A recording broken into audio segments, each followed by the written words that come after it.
What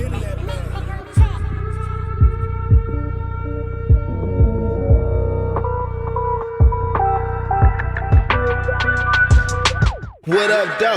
What you doing? Well, yeah, it's 9 p.m. I'm about to tune into the Culture Podcast. I just got off work, had the crib on my ass.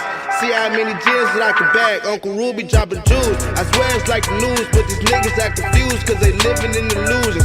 Rushing like they Vladimir Putin. Discussing shit they seen on computers. See how I maneuver. Really from the gutter that's connected to the sewer. Really on that shit like I just stepped in some manure.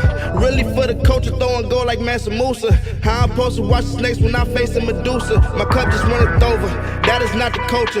Navigating through the bullshit like roller coasters. They say I go too far, but I feel like I'm getting closer. They say I'm falling off, I just begun to get my roses. I bet they all gon' talk when they see that we have emotion. If you see us out in public, don't approach us.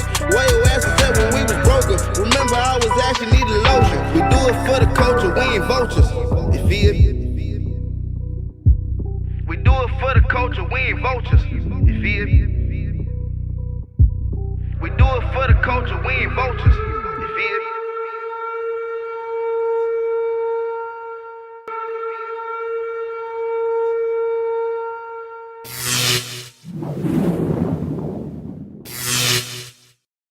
Yo, we live. What up, though? Welcome to the motherfucking Culture Podcast 313. Shout out to everybody in the city, man. That's tuned in, you understand me? Y'all already know how the fuck we do, man. We come on here, talk that real shit. We bring in some of the dopest people in the city and our culture that represent this city in a strong way. You know what understand me? So I wanted to bring one of the dogs in this city. You feel me? Big part of this culture. A lot of y'all recognize the face. You hear what I'm talking about? So we gonna talk some shit, have some fun, listen to some Detroit music, turn the fuck up. He don't even know I do this part yet. You feel me? So we gonna start the show off with my motherfucking record. Goddamn me, and we gonna see how he like it. You hear me? Let's go. Detroit, what up? Dewy in the building, you heard me? We about to have some fun. I want to know what y'all think about the music in the comment section.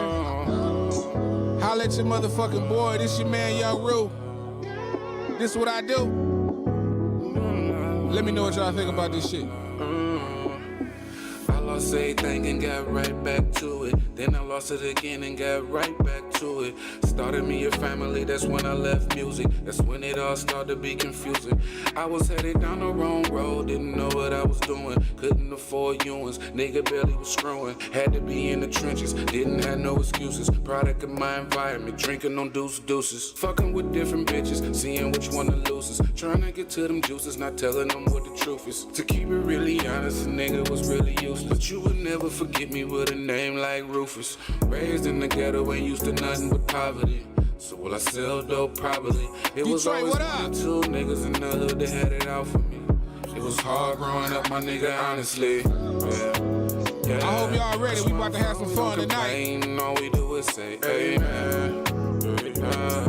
And the hood never changed, so all we shout out to the mob. BMF, goddamn me. Cause where I'm from, we don't complain. All we do is say amen.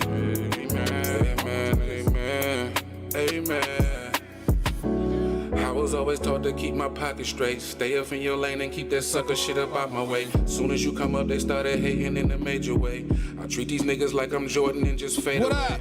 How many times did I need y'all just to pray for me? Probably the same amount of time niggas was hating me. I always did it by the streets, there wasn't no faking me. Niggas is way too disrespectful, blatantly. Most of the time, I just pay this shit. That's the new route. Want me to lose, but I keep on winning every time. I can't be playing with these niggas when they out of line.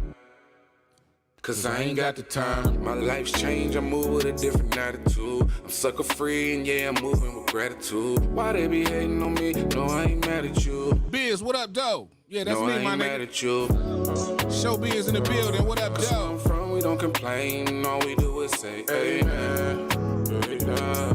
And the hood never changed, so all we do is say amen.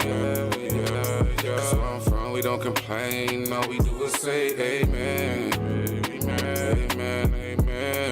Amen. Detroit, let's go. Cause where I'm from, we don't complain. All we do is say amen. And the hood gotta never change, so all we do is say amen. Yeah, yeah, yeah. That's where I'm from, we don't complain. All we do is say amen. Amen, amen, amen, amen.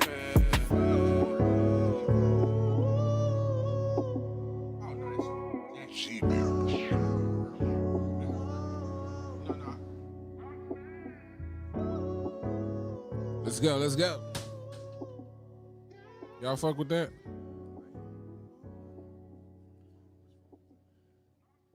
All black. All right.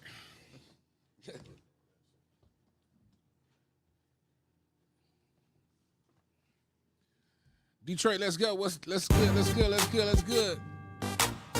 Dewy in the motherfucking building. We about to talk some shit, y'all. What up, Doe? It's going down. We live on the motherfucking Culture Podcast. We bring you the dopest music, the dopest motherfucking interviews. Biz, we got to get you up here too, man. You a chef, bro. That's part of the culture. You understand? I know you've been through some shit in these clubs, fucking around, cooking and shit. But yeah, we got Dewy in the building, y'all. Make sure y'all motherfucking tap in right now. Hit the like, subscribe, share button. All that good shit. Tell your friends you fucking with us. And it's going down. Dewy, what up, though, my guy? Say it again. What up, though? What's good, man? We had to get you up in this motherfucker one time, man. You've been real busy out here in these streets for a long time. You know what I'm saying? I kind of wanted to take it back a little bit. Just to, you know, bring the people up to speed. You know what I'm saying? I'm sure you got a lot to talk about. You know what I'm saying? So yeah, where did the whole, how did you become Dewy? Let's just take it back that far, like to grade school. Can we go back that far? Yeah, we can go that far. We're gonna take it back. Let them know where it all began. Well, I was actually not always from Southwest. Okay, I was born on Joy Road in Wyoming. Joy Road in Wyoming? Yeah, on the west side. Okay. Back when my mother and father was together. And my mother used to say I used to do shit all the time, so they called me Dewy. They just doing shit. Yeah, that's my nickname, from her. Yeah. My father gave me a nickname as well, but his nickname was totally different from the one my mother gave me. And it was Dirk, D-I-R-K. So I grew up on the black side of my family. They called me Dirk. And my mother and everybody else called me Dewy. Okay. But yeah, we lived on Kentucky and Joy Road. Damn, over the way. And I was born in the early 70s. And back then, Detroit was, it just was a different situation, man. Even though Southwest was within bike ride distance. For sure. It's right where Southwest and Northwest Detroit connect. touch. Yeah, I get you. Wyoming and Tyreman and Warren and Michigan Ave and Ford Road and all that shit. They say, Dewy, get closer to the mic. Right. That's what they saying. Right. So, Oh, that's Paulie. What up, though, boy? I was born over there. And what was it like growing up? Most of us got the typical same story. You know what I'm saying? Well, what was the upbringing? From the moment I could comprehend life, I realized my father was a dope dealer. Okay. Father was a dope man. My mother was a typical beautiful woman. This was the late 70s. And it wasn't nothing for me to wake up in the middle of the night and come out to my living room and see the Four Tops. Damn. Obi, like that. Levi. The Pointer Sisters, Bonnie Pointer, Ronnie McNair. Back in them days in the 70s, Detroit was all about Motown. Yeah, it was all about music and shit. My father at the time, he owned a record company called Black Gold Productions, and he had the Dynamics, a group called the Dynamics. They had a hit song called I Wish I Was the Ice Cream Man. But this was in the 70s. But I remember a lot of this shit, growing up. So you was born into the culture, period. Yeah. And my godparents stayed directly upstairs from us. We was a two-family flat. Mm-hmm. My parents owned the home, but my mother, who is a Detroit famous artist now. Her name is Roz Ryan. She was on Amen, that TV show with George Jefferson. Straight up. Yeah, the one of the light-skinned sisters. That was one of your folks. Yeah, that's Hold my, on, that's the my light auntie. skin, Yeah, not the big one. The big one. Yeah, not sings Sandra, the other one. No, the other. Yeah, I got you. I got you. And she went off to become famous. She did Broadway. She did a lot of, a lot of musical stuff. She was in a lot of Disney, voiceover movies like Hercules. She went on to be real successful, and she's still successful to this day. But yeah. So what was it like, as a teenager? Like, when did you enter were you in the street? Well, like I said, my father was a dope man, so I always wanted to be like him. It's like I was born into trying to figure out what all this shit was about. We all want to be like that. It's like if you, I don't give a fuck if you 2 years old, 3 years old, if you wake up every single day and consistently see the same shit in your mind, you're gonna try to conceptualize and try to figure out what it is. But Absolutely. At the same time, you're gonna suck it up. So if a child wakes up every day and he watches the parent go to the cabinet, then to the refrigerator, then to the silverware drawer, and then to the mayonnaise, and to the lettuce, to the lunch meat, and make a sandwich, and watch that consistently every day, their routine, yeah. he gonna learn how to make a sandwich without even putting his hands on it. Then it's gonna come the day where he tastes the sandwich. When he tastes the sandwich, he's gonna be like, damn, this is what they was doing all that time. All that time. So that's how it was for me with the drugs. Yeah, for sure. And everybody in my life at that time was connected to drugs in some way, shape, or form. Whether they was getting high, whether they was hustling. So this was just something I was born in, For sure. So, but the downfall of that, everybody can't be everybody The can't big dog. be Snowfall. Yeah. But even Snowfall ended Bad. how it was supposed to end. For sure. And that's one thing I respect about that show, because it showed you exactly how this shit really go. Be good. Yeah. So, unfortunately, during the late 70s, early 80s, my parents was freebasing cocaine. I'm not gonna say smoking crack, because at that time it wasn't smoking crack. It was what, Freebase. 51? That was like No, 51? it was freebasing. Everywhere in the city of Detroit, every single liquor store sold cut, paraphernalia, and everything. You can go in any liquor store, gas station, buy your cut, buy your screens, buy All your that sealing meals, buy your everything you needed to put your work together. You know what I'm saying? Because it was like nothing. So what was the free base though? Like what Free was that? base was before they started whipping the dope up or cooking the dope up. What they would do is, or dropping it in the pot, what they would do is they would take these little vials. You ever seen the little glass vial with the black top with the little plastic plug in it? Yeah. They would drop the yay in there with a little bit of ether. You know what I'm saying? Damn. And some other shit, and shake it up. When you shake it up, what it does, it automatically cooks Dissolve the it, kinda. cocaine. The ether Yeah. cooks the cocaine, and it's like oil and water. The two separate. The oil will go to the top, and when the oil go to the top, they take a eyedropper Get it out. and Suck suck it up the out of oil there. out.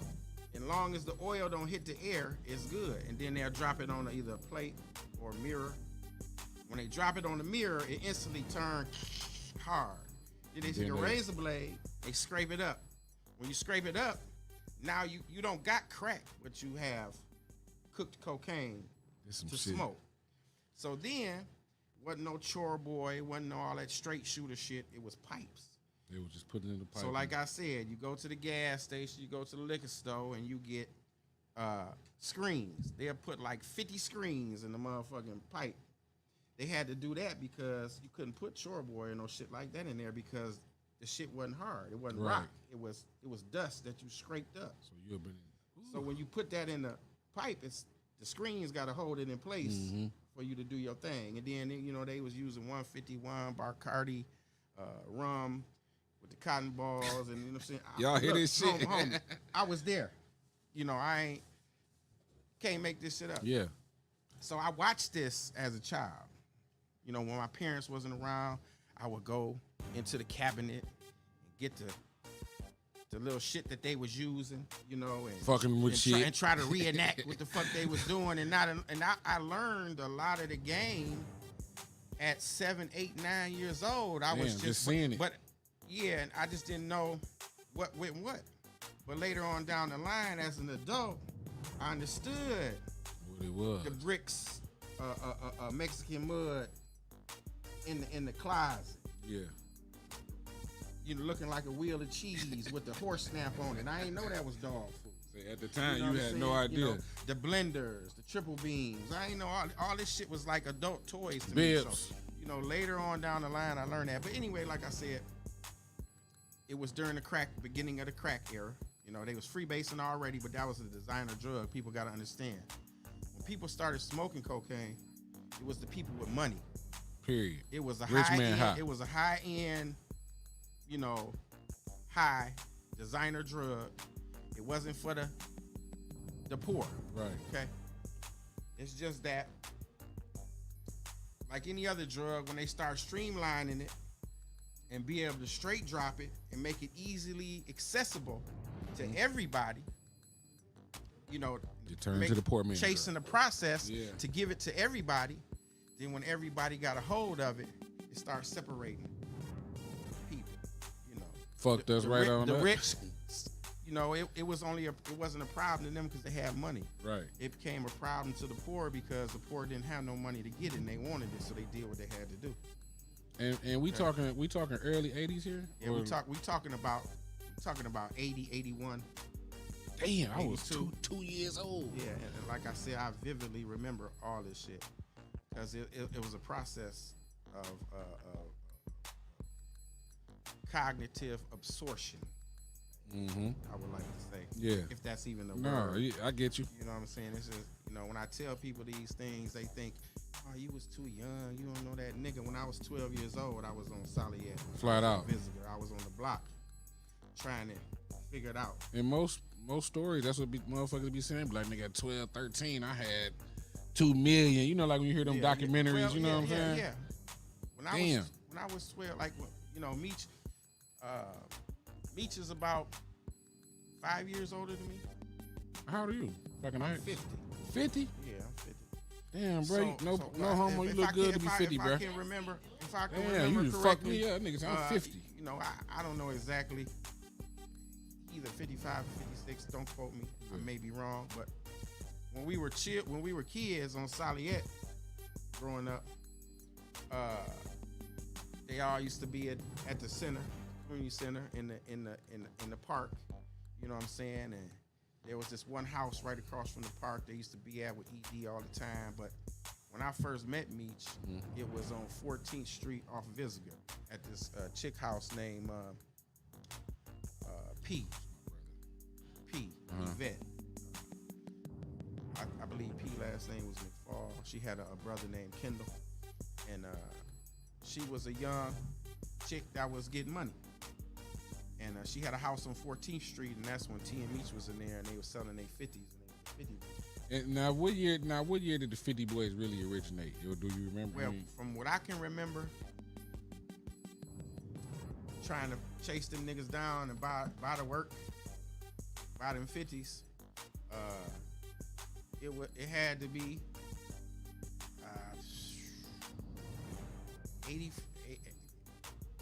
80 mid 80s, maybe? 80, Or early? don't quote me if I'm wrong, 83, 84, 85, somewhere in there, Please hit that side button. Just hit the side button. you know.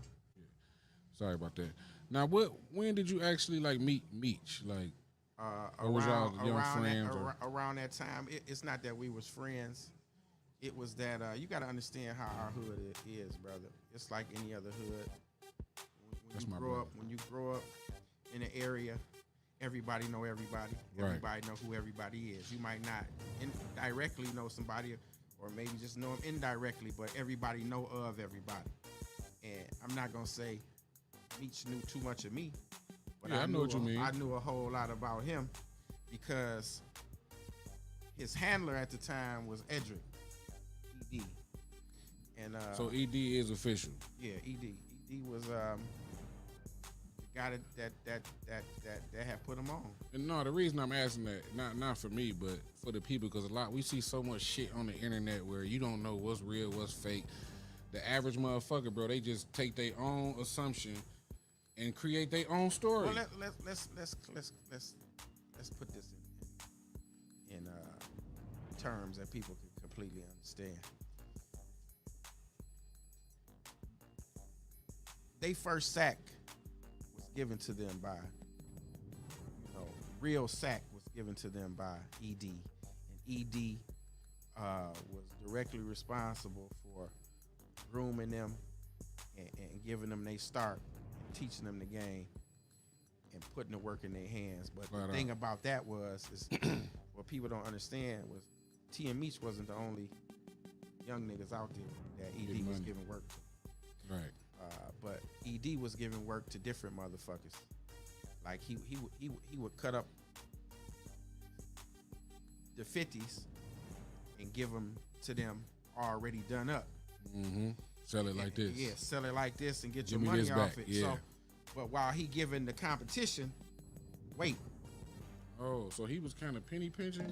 Yeah, because when he realized they was good earners and good workers, he wanted to keep them there. Yeah, he wanted to And keep see, that them. was the discrepancy. Yeah. Later on down the line, nigga, we not about to sit here and keep fucking with Spoon you. feeding us and shit. Nigga, Yeah, so yeah. I don't blame him. Yeah. For branching off and doing their thing. But you do have to give respect where respect is due. But Meech gives respect to ED. Absolutely. I have never heard Meech say anything bad about it. You know what I mean? The conversations we've had, and if you from out there, you know. And, Yeah, period. You know. and it's another thing too.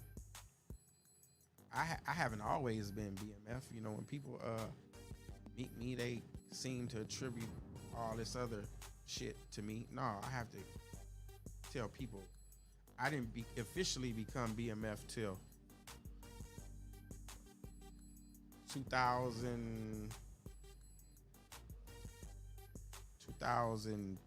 2010, 2011. When I took it, when I said to myself, okay, I'm gonna represent this brand. Yeah.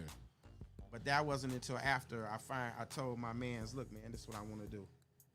He gave me the green light To said, go. go ahead, because at the time he was already this post incarceration. They was already locked up. I had did an 8-year bit myself. Came back to the hood, and shit was just everything was died down and gone. So I said, you know what, man, I'm about to I was pump gonna this get shit to back that. up. I was I'ma about pump to this get to shit that. up. What made you want to, say I'm gonna take on this and represent?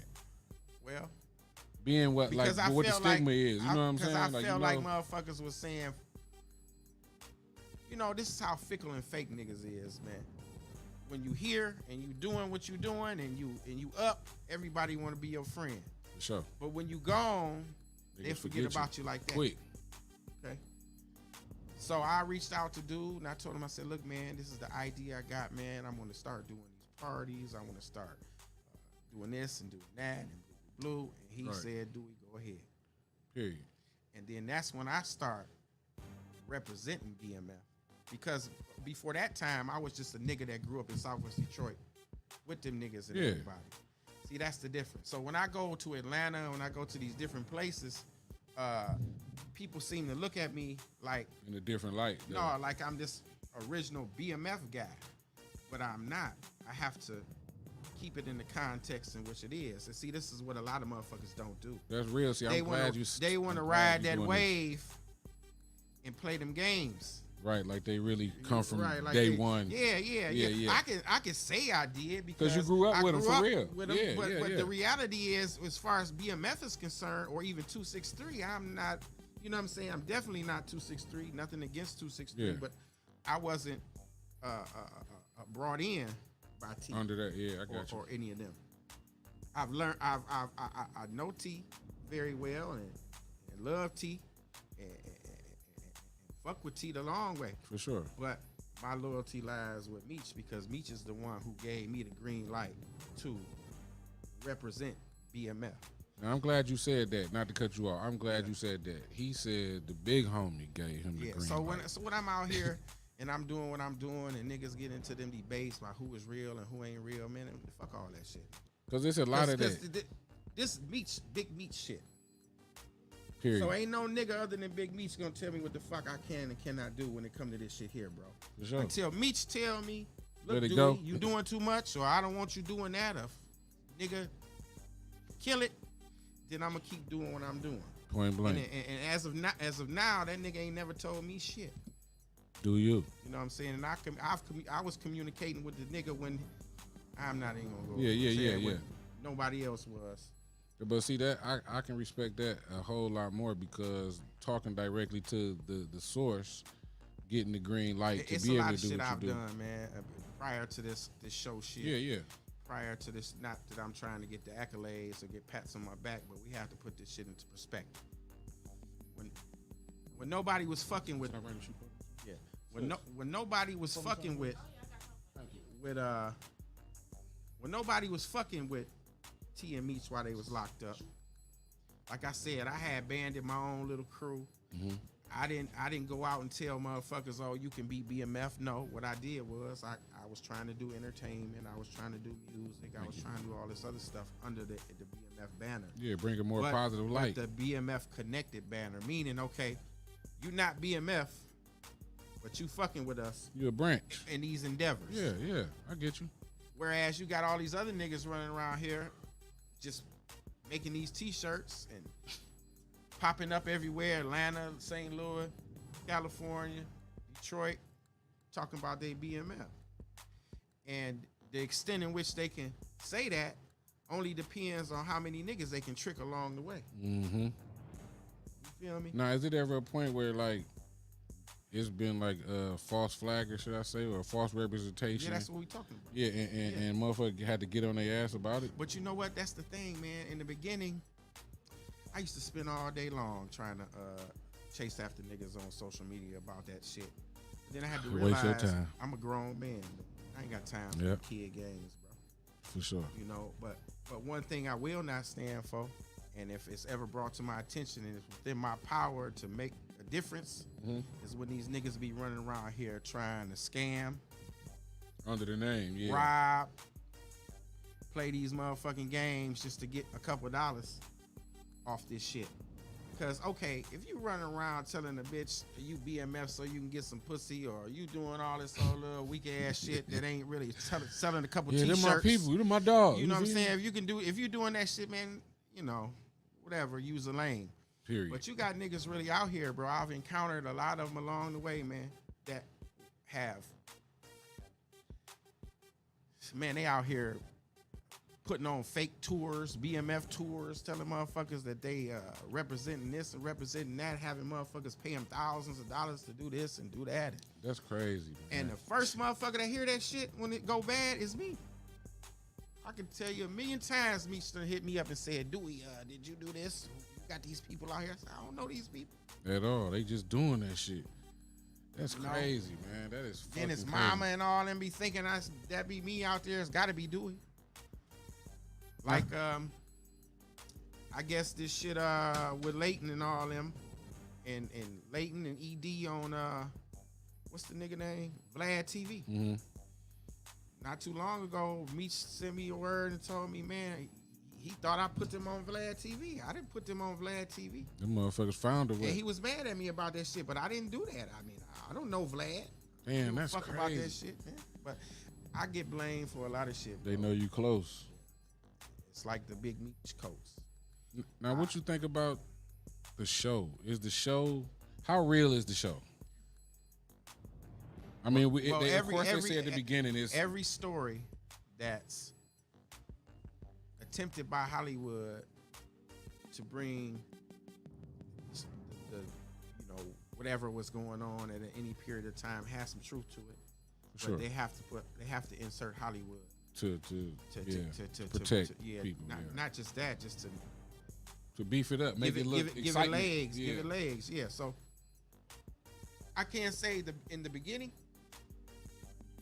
I hated it, but it's not for me to hate. You know. But why? Why? That's what the people. Can I ask that's why? what a lot of people don't understand. It's not my world. It's not my place. What was your dislike about it though? The dislike about it was for the simple fact that I thought in the beginning, especially the first season, because because the topic was about us and our hood, that the money that was spent, that was given to 50, should have been used to make it look better. At first, I was just caught up on the aesthetics. Yeah. I said, man, this shit ain't looking like Power. This Yeah, shit ain't looking it ain't like extra. Raising Canaan. Like Yeah. these motherfuckers look like nice, neat, crisp, tight. A1 Hollywood, goddamn. Yeah, you know what I'm saying? But our shit looking like, a little. you know, like some motherfucking Tubi shit. You know what I'm saying? That's what I was thinking. Yeah. But I wasn't looking at the vision. I think I was being a hater. You know what I'm saying? At first. Explain that though. I mean, as a man, I can admit it. Yeah. But I'm saying, like, explain, like, what part was you like, what the fuck? Fuck this shit. No, I'm not gonna say the story line. What I'm gonna say is the just the overall look of the show and how it's put together. I just thought It could have been better. $150 million. Yeah, we talking 50 Cent. You could have made it look better than Damn, that. 50? You know what I'm saying? Come on, 50. What you? It's like typical dope Yeah. dope man attitude. Okay, a nigga giving you $150 million to push some product. So what you gonna do is take 25 mil in that, or as less as possible, put the product together and pocket the rest. That's what I'm thinking in my mind. Yeah, Dope, for sure. dope man I got you. mathematics. I got you. Cause he's a hustler. For sure. Okay. First. He not about to just take the whole 150 mil and Dump pour it it off in there and make it the best it can be. It's risky. He ain't doing nothing for nothing. You know, even though he got control of every aspect of that motherfucking process. But then I had to think about it, okay. The whole purpose of this show is not the show itself, but it's to make sure to secure Mimi a spot in life where he can, not just him, everybody else involved in that process. Mimi? You say Mimi? Mimi, yeah. Lil Meech. Yeah. The family could secure some type of generational wealth through this process. Absolutely. Because this is their story. This is primarily they shit. Now, everybody who was loosely attached to it had felt some type of way and felt like they needed this or should have this. But at the end of the day, It ain't about you. this Meech shit. Yeah. Meech sitting in prison and still providing a way for his family to eat. Okay? And this real. is going to create generational wealth somewhere into the future. Look, his nephew Dylan is doing painting. He's always been painting. He's a good painter, but this process is shining light on that. For sure. You know, his sister is able to take Do care what of her she do. family and Yeah. her and his brother-in-law Fresh, and T and Lil T and everybody. That Still whole can family is function. able to Eat. Shit. do what they do. Yeah, that's And real. Anybody that understands this should never be mad about it or hate that. You know what I'm saying? Mhm. You know, not that I want to speak on Tony. I don't have nothing against Tony. Tony is a beautiful person, Tonisa. But even she, deserves What to else you eat got off coming? this shit. Yeah, Everybody who was a part of this. You know what I'm saying? Well, that's good that he able to do that still from behind bars. The legacy that him and T created, for themselves. All the politics attached to it, that's not my place. No, I get Care you. about that. But the reality is, man, like I used to tell niggas back in the day, it could be 100 of us. But if one nigga win, we all shine. Period. So there's no point in everybody being separated and not supporting each other. Cause I could be sitting over here BMF bum, but nothing going on, nothing to do. But I'm still a part of it, right? Mm-hmm. And if BMF superstar over here is shining, I'm shining. then we still shining. For sure. You feel me? Niggas don't see it like that. Nah, Niggas think motherfucker owe him something. absolutely, and don't owe a nigga nothing. Now lately, in the blogs and shit lately, like you got a relationship with Blue? Of course I do, and I will be the first to admit that. I'm not gonna sit here and not be no real nigga alive. I fuck with Blue. Nah, Blue. Now listen. Go ahead, dude. Since we mentioned him, I have to be 100% honest. There was never not a time where Meech told me not to fuck with Blue. I'm gonna say that for me. I'm not speaking on nobody else. For sure. Speaking on no conversations Meech had with other people. So Talking with about you, me. for sure. Talking about me. I like how you clarify I that. have No, never I speak want, for me. and two, you gotta understand, I'm a grown motherfucking man. I'm my own man. I'm not no follower. No nigga control me. That's right. Because I claim this shit. Yeah, Don't I'm still the mean man. that no nigga telling me what the fuck to do. Don't no nigga pay my bills. I got my own motherfucking Situation. Supporter. Yeah. Over there, you know. So I can stand up as a man and speak as a man. You feel me? And not worry about a nigga having something to say about me. Anyway, Blue, from the moment I met Blue in 2012, 2013. And that was because Meech sent me to him. Flat out. So you getting direct contact. That like man. I told you, I was locked up when they was doing their thing out in Cali and Atlanta. When it was up. Yeah. Yeah. I was locked up. I came home and inserted myself into this situation. Okay. And now post incarceration, Meech locked up, and now my relationship with him done got closer. Mm-hmm. Okay. So now he telling me what to do, what I can't do, what not to do. Shit. Okay. I want to throw a party directly though. I want to. Blue just came home. I want to do parties with Blue because I think they'll slap. Okay. Woo. Oh, see that's there was a million times when we was on the phone together. We was communicating. I put Blue on the phone with Meech. There was never an issue about nobody telling about nothing. I don't know when the narrative changed, but I'm gonna tell you this. This punk ass social media that shit right there is not for me to speak on. Yeah, for sure. Because I respect Blue and I love Blue. You know what I'm saying? As a man, because when it was time to do Meech's birthday party, Blue was the first nigga and the only nigga to put that bread down. He put like $3,000 down just to pay the radio for the radio. That's live. Came to the party, was with mama and everybody was there. You know what I'm saying? So it was never no problems. That shit came about the last few years, man. Mm-hmm. You know what I'm saying? But it is what it is, man. But I'm going to tell you this. I have not yet to see one iota of information that says that Blue told on anybody. And I'm just being 100% for out. sure. Nobody has. From a nigga that's 50 years old and they did 22 years in prison. They did half my life Wait in a prison. minute. Wait. Yeah. Did you just say you did 22? Yeah, I got 22 in all together. Damn, bro. That's a lot of time, bro. You know, damn, since man. a juvenile. You gotta understand, I just told you I was on the block at 12. But damn, 22 years out your life, and to be able to come back and be who you are today, nigga, boy, I salute you, my nigga, for real. But anyway, I ain't mean to cut you off. That just fucked me up. Yeah, so I know the system. I know how it go. I mean, I never been convicted in the feds. But, you know, all incarceration has a similar base to it. Mm-hmm. You know, it might be some subtle differences. But paperwork is paperwork, man. I have yet to see, never seen one iota. All I've heard was people's opinions, people's scenarios. And this is coming from people who've been incarcerated as well and trying to explain to me. I got a homeboy from Highland Park that I grew up with. We was real close when we was kids.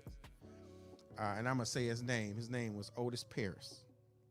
You know, he was convicted as a major kingpin in Highland Park. You know, he went to the federal prison. They had gave him like 60 or 70 years. Shit. Because he had a bunch of bodies on him, and he was the head of a criminal organization. Mm-hmm. There was a lot of drugs involved and a lot of bodies.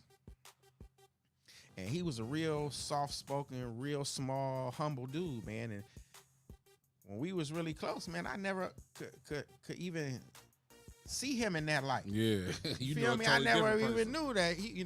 When we used to get into shit with motherfuckers, fight, you know what I'm saying? And he be the nigga that always tell me, no, man, let's don't do that, man. Let's stay out of that, man. Right. But yeah, this nigga was a monster. But, you know, that's my baby. But anyway, so he went to prison while I was in prison. But he was very intelligent. So he became a self-taught paralegal, and he worked on his case his entire time. He didn't tell on nobody. He didn't do none of that shit. He worked on his own shit. He gave his shit back. And after 17 years, it was either 12 or 17 years, he was able to walk up out of there. Now he spends the rest of his life working for law firms for federal cases. And you know, he's a paralegal, man. That's what he love to do. That's what he do. He cold with what he do. And yeah, so anytime I have questions about the federal shit, I always talk to him.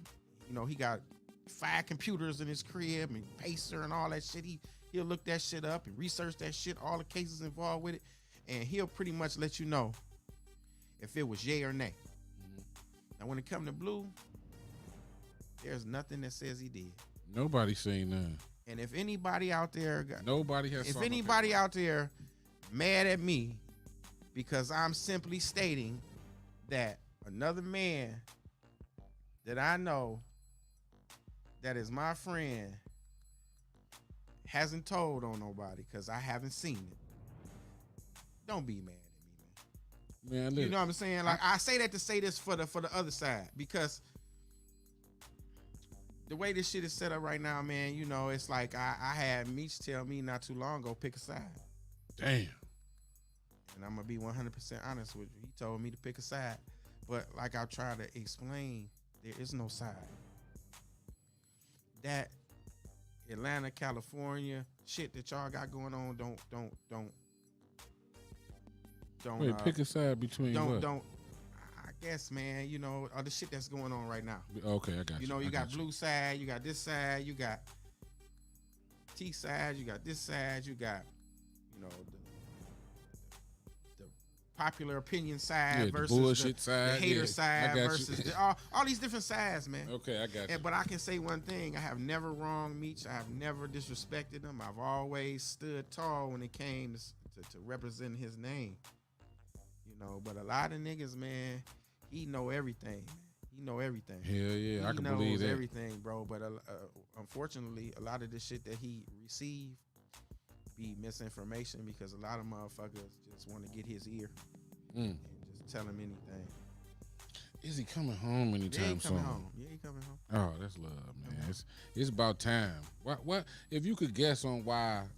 I got my own assumption on why he ain't home. I don't know. You know what I'm saying? But I'm like, damn, they feel like he's too popular. No. Listen, man. Right, please, you know. It's very simple. Fuck all that other shit. Meech is not home right now because Meech's time ain't up yet. His sentence hasn't been rectified. No. He hasn't done his time yet. Yeah, period. You have to understand, T came home 7 years ahead of time. I might be wrong with the numbers, but he came home because of a compassionate medical release through the COVID shit, and that's fact. He was sick. T ain't telling nobody none of that shit. He was able to be eligible for and qualify for that release. The reason Meech couldn't get that is because Meech was ineligible for it because, one, he didn't have the same medical problems, situation as T did. He could apply for it, but that don't mean he gonna get it. And Thank you for clearing this up, and brother. two, his institutional jacket is not the same. See, explain that to them. These brothers is night and day. Thank you. Please explain. Okay, when Meech hit the compound, it's on and popping. All the gangsters want to hang out. They want to do. Not that he want to be the shot caller, but he just is. He meets. Yeah. Okay. So somehow, some way, problems follow him. There was issues where they kept him in the hole. 90 days. See, in the feds, they have you even they might not have nothing on you, but they'll put you in segregation for 90 days just while they're conducting an investigation. Mm-hmm. So at the end of that 90 days, even if they don't have no motherfucking charges on you, they'll say, okay, we need to lay you down for another 90 days because we still research. You know what I'm saying? We still investigate. Yeah. But you know, there's been times where motherfuckers done got caught with cell phones. Other niggas in the institution and said they was Meech's phone. Just because they want to get him. And they lock him up. So a person's institutional misconduct is very vital to them receiving certain programs that knock time off. Yeah. Or early release. you know, yeah, a lot of shit. You have to qualify and be eligible for certain shit. Now, T, on the other hand, I think the only time T ever got in trouble when he was in the institution was when he did an interview on the radio with Foolish. Damn. He got in a little bit of trouble, wasn't more than much, but that brother was, you know, a church guy in the joint. So stayed out of trouble, kept his head Fly down, straight, did his yeah. bit, you know, and was quiet. So them the type of guys that make it eligible, yeah. get home. So It's when easier. the institution say, okay, we want to let out a certain amount of motherfuckers go under these circumstances, who do we Who pick? qualify? They Yeah. pick the ideal inmate, the inmate who they feel in their mind is going to be better suited out in society as opposed to the nigga that's a fuck up. Like you say, he in church and I get you. So Meech just, it's like this. When you go to prison, man, you got good time. And while you there, you can fuck your good time up. The more you get in trouble, the more good time they Go take away. away from you. The Yeah. more you closer to that max day. Is your departure day, right? So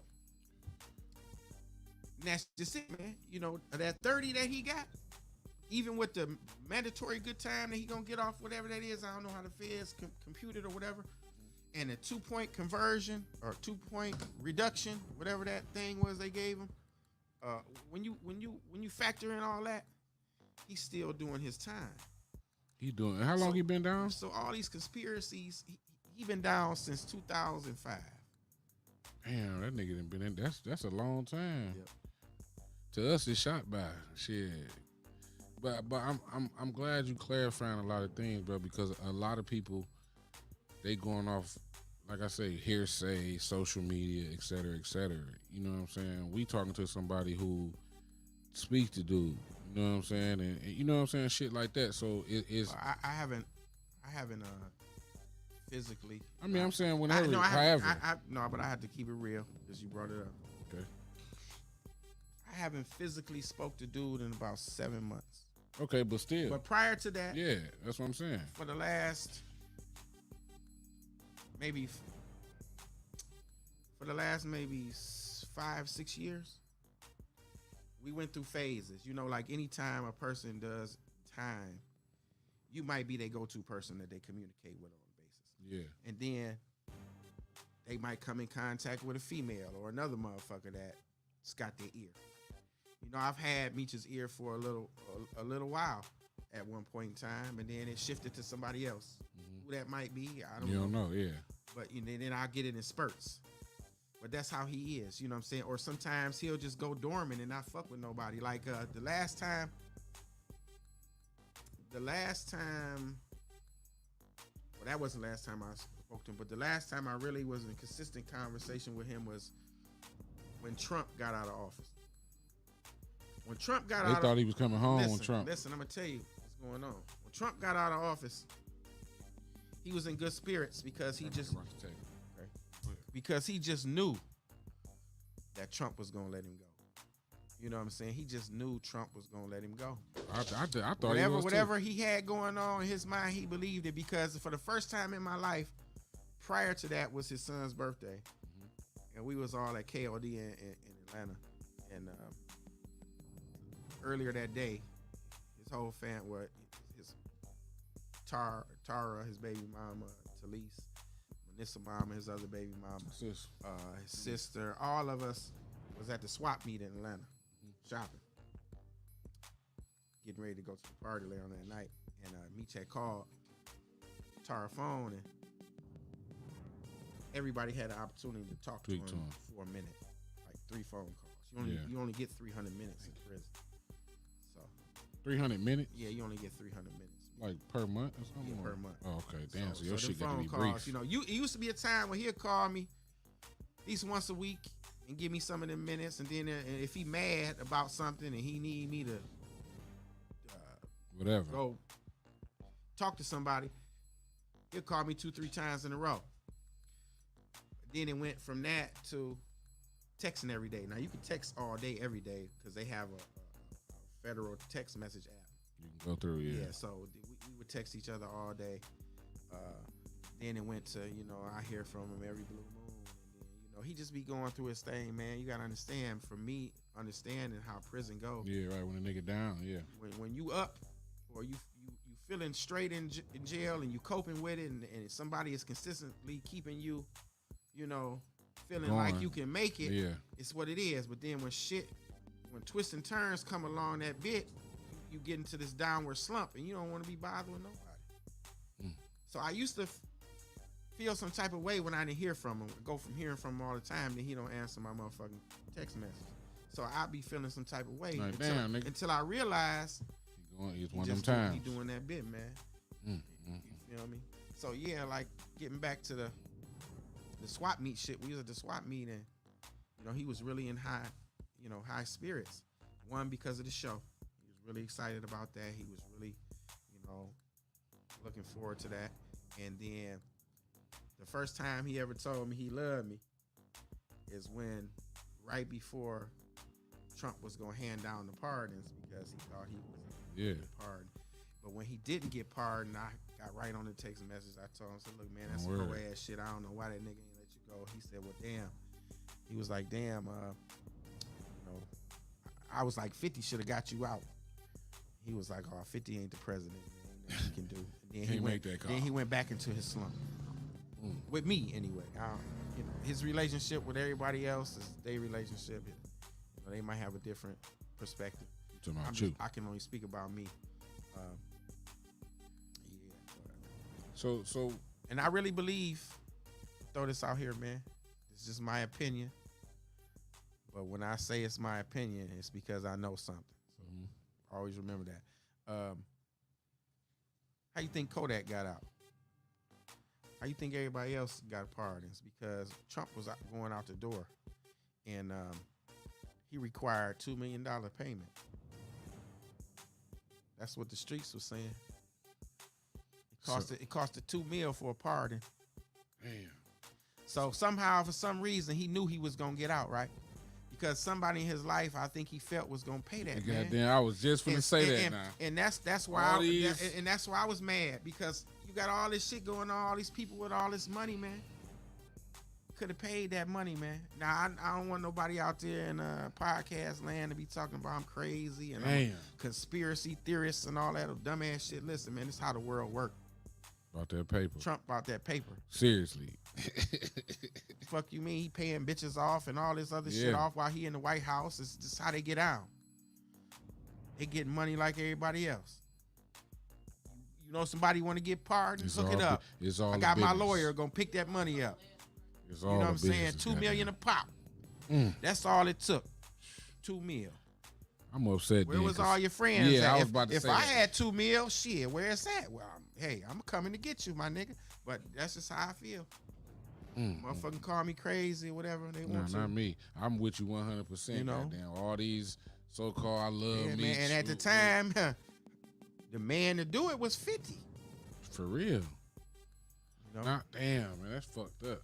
But devil's advocate, he is seeing that Lil Meech is able, like you say, provide this new income and family. Yeah, now if that situation was ever to unfold again, of course the son gonna come. Yeah, get his ain't daddy, no question. Man. Ain't no. I have no doubt in my mind, man.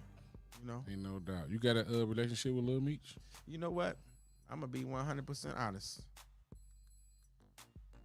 We do, but we don't. And I'm gonna tell you why that is. I got some we do, we don't too. I'm gonna tell you why that is. I'm gonna tell you this. Lil Meech is the only nigga I know that blocked me on social media. Damn. He blocked me because years ago when he was still a kid, and I'm gonna tell you the story. You gotta understand, there's a lot of fucked up people out here, bro, that want to be your friend because you Big Meech's son or you Big Meech's daughter. Most people. And it's this nigga that was floating around I ain't even gonna say his name because I don't want to get that nigga. You ain't gotta give him no light. But it was this nigga that was floating around that got up under Lil Mimi and was, you know, trying to use him to get to everybody else. And when I found out that Mimi was fucking with the nigga, I told Meech, look, your son out here fucking with that nigga. And Meech know the nigga. Yeah. Because Meech don't fuck with the nigga, or wasn't fucking with the nigga. But he started fucking with the nigga later on down the line because the nigga ended up marrying his daughter. But then that's another story. Oh. But anyway. Never mind. Go yeah, ahead. so, you know. And I tried to warn. But anyway, I ain't with him. Yeah, anyway. And, you know, I ain't the police, but at the same time, if you fucking with one of my loved ones or somebody that I know is my man's child, and I know you ain't for the right thing, I'm gonna speak on it. I'm gonna speak on it. So, at the time, Mimi was like 16, 17, maybe. Can't remember. But he was fucking with this nigga he shouldn't be fucking with. So, I told his daddy, and I guess his daddy told him. And I got a phone call from him because that's when I had his number and all that shit, and we used to communicate. Right. He called me and said, "Did you tell my daddy I was fucking with Splaze's plea?" And my exact words to him on the phone wasn't you? Right. Wasn't you fucking with him? You shouldn't have been fucking with him, nigga. See, I looked at Mimi as a kid. See, I'm not gonna be out here. How can you say exploiting my man's child, bro? I got text messages where I told Meech, man, it's nothing for me to book him, put him on parties. This is before the show and all this shit when he was young. I said, and generate income for him and create situations for him to get a bag. But I just don't feel comfortable with that, bro, because he's a kid. Right. So as a grown man with kids, you know, now Manissa is a different story. She a grown woman. That's Meech's first child.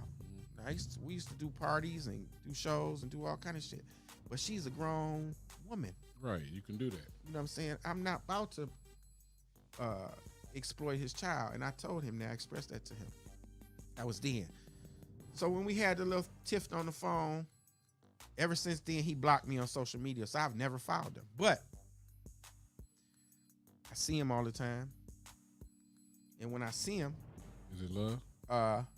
You know, he just he little Meech, man. You're a youngster. He gonna never act how he feel. Yeah, for sure. He gonna keep that pride, that facade up. Yeah. But it's what it is. What up, though? It's not like when I come around, it's like, you know. Yeah, I got you. None of that shit. It's okay. And then my niggas, like a lot of niggas from Detroit, like GT, Goo Wop, you know, Street Lottery Goo. It's my nigga. A lot of the East Side niggas, Babyface Ray, Peasy, all the niggas that I know from the streets. When they bump into that nigga, they'll mention me, and they'll be like, yeah, that's yeah. But yeah, as far as me and him really talking, like when we was filming season 2 of BMF, you know, I was on the set because I had a little cameo on that shit. But you know, I hollered at him a couple times when I was at his birthday party. Of course, we went to his birthday party, so you know, we was in the booth and we was all there. There was still some love there. Yeah, of course. Yeah, you know, that's the bottom line. I blessed the nigga with a birthday present. I'm not gonna go into details of what it was. It don't matter. It's still but love I did there. that because that was what I was supposed to do. And he accepted it and all that other shit. And you know, it is what it is. He ain't never got to speak to me. But if anything ever pop off and it's time to go down, It's nigga, love. we coming. Yeah, it's a respect there and a love. we there, coming. So, yeah, for sure. Ain't no motherfucking question. We coming. That's how I feel about my big homies' kids, you know, no matter the relationship. He got a whole bunch of new young niggas around him, and that's cool. And then it's the debate where is they real BMF or not. If Little Meech decide to have 1,000 niggas around him that just came out of high school yesterday, and he want them to be BMF, that's his prerogative. That's the boss's son. He can do what the fuck he want to do. So that's what people don't understand, man. You got so many people got input on this shit when this shit ain't even yours. It don't even belong to you. This is Big Meech shit. I swear, bro, this shit is like... Or Big T shit. It's like... I've seen myself so many people who I know for sure. It be the niggas that just wake up one day and create they want to be... Create a Instagram page and be like, yeah, I'm BMF. Them the crazy. niggas we gotta watch out for and get rid of. It's crazy that the organization created that much, popularity, and But that's no different than the Beyonce shit. What Beehive. Beyonce, yeah, the Beehive chicks, they'll come out and kill a bitch over her. Man, you hear me? But see, that's just You better not that's how say it nothing. is when you have fanism, groupieism, man. That's the point of being famous, man. That's what you create. Fame. You can't be famous without the fan or the groupie. And some of them just take it. So if you how would you want the world and people to perceive BMF to date? Well,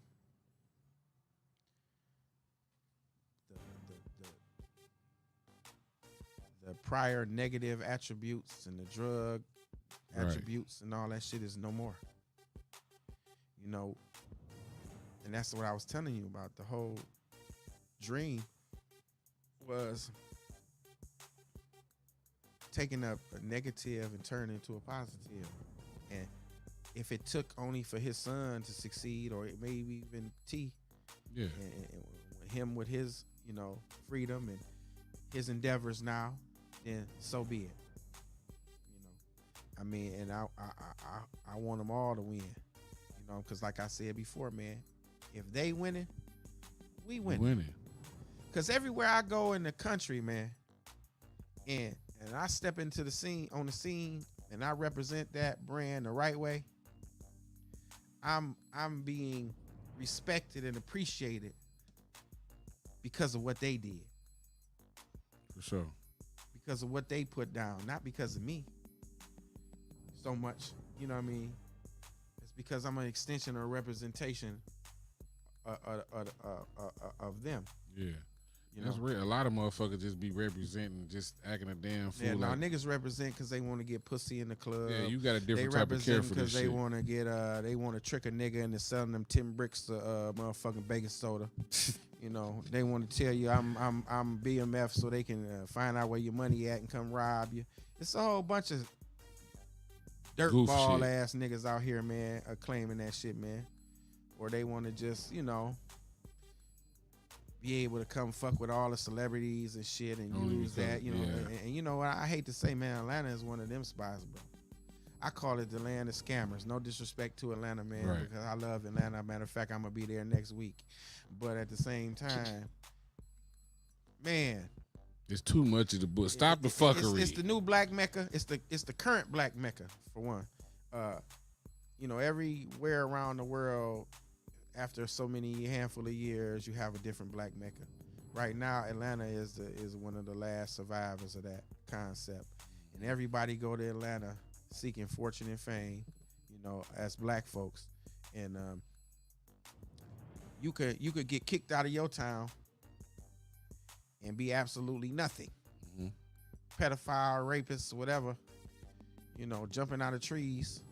But you go there, put on a BMF shirt or put on a motherfucking G Unit shirt. Or Right, yeah, these you- niggas be photographers, DJs, rappers. They be, man, all kind of bullshit, man. Film producers and all kind of shit, man. They go there and create this false persona and get over on motherfuckers, man. And unfortunately, a lot of niggas do that shit to BMF. You got kids running around here. Kids that was 14, 15 years old when Meech got locked up, post BMF, running around now, 15 years later, talking about they BMF, That's crazy. motherfucking, and got motherfuckers food out here. Yeah, they do. They'll be hanging out with Lil Meech in the club, but he don't know no better. These niggas is weird, man. And then when you come at their ass and you know who they really is, then it's when they try to flip the narrative on you. It's just crazy, man. Could you give us something that the people may not know that BMF has done for like the community, et cetera, that the people may not know? Because like when they say BMF, they just look at BMF from such a, the drug dealing. Like what's some of the positive things BMF has done? And I know it's been a shitload, but for the people that don't know, like what would be some positive things that BMF has done for community or individuals that people just might not know?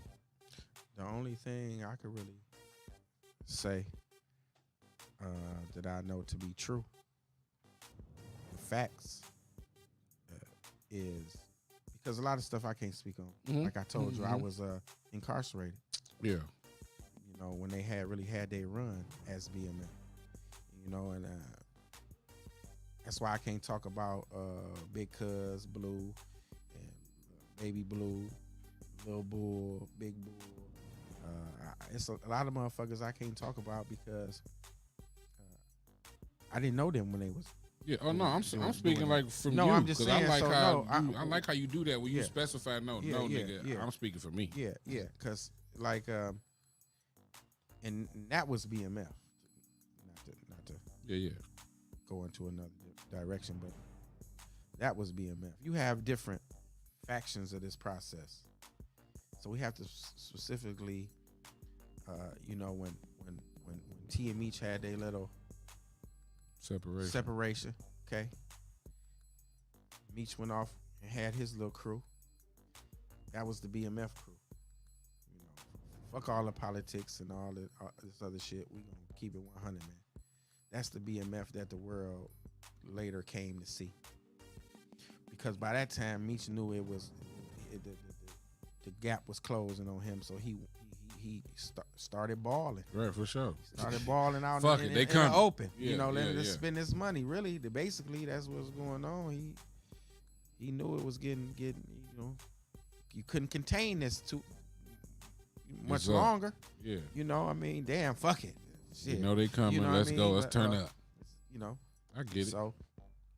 So that's what I be saying, man. Not to talk about Blue again, but when it comes to the 50 Boy situation, that's a separate entity. When it comes to what T got going on with his life and what he ended up doing and was doing at that time, that's a separate entity. Then when you had the entity when Meech went off into his situation, and then you have their biological family perspective. Yeah.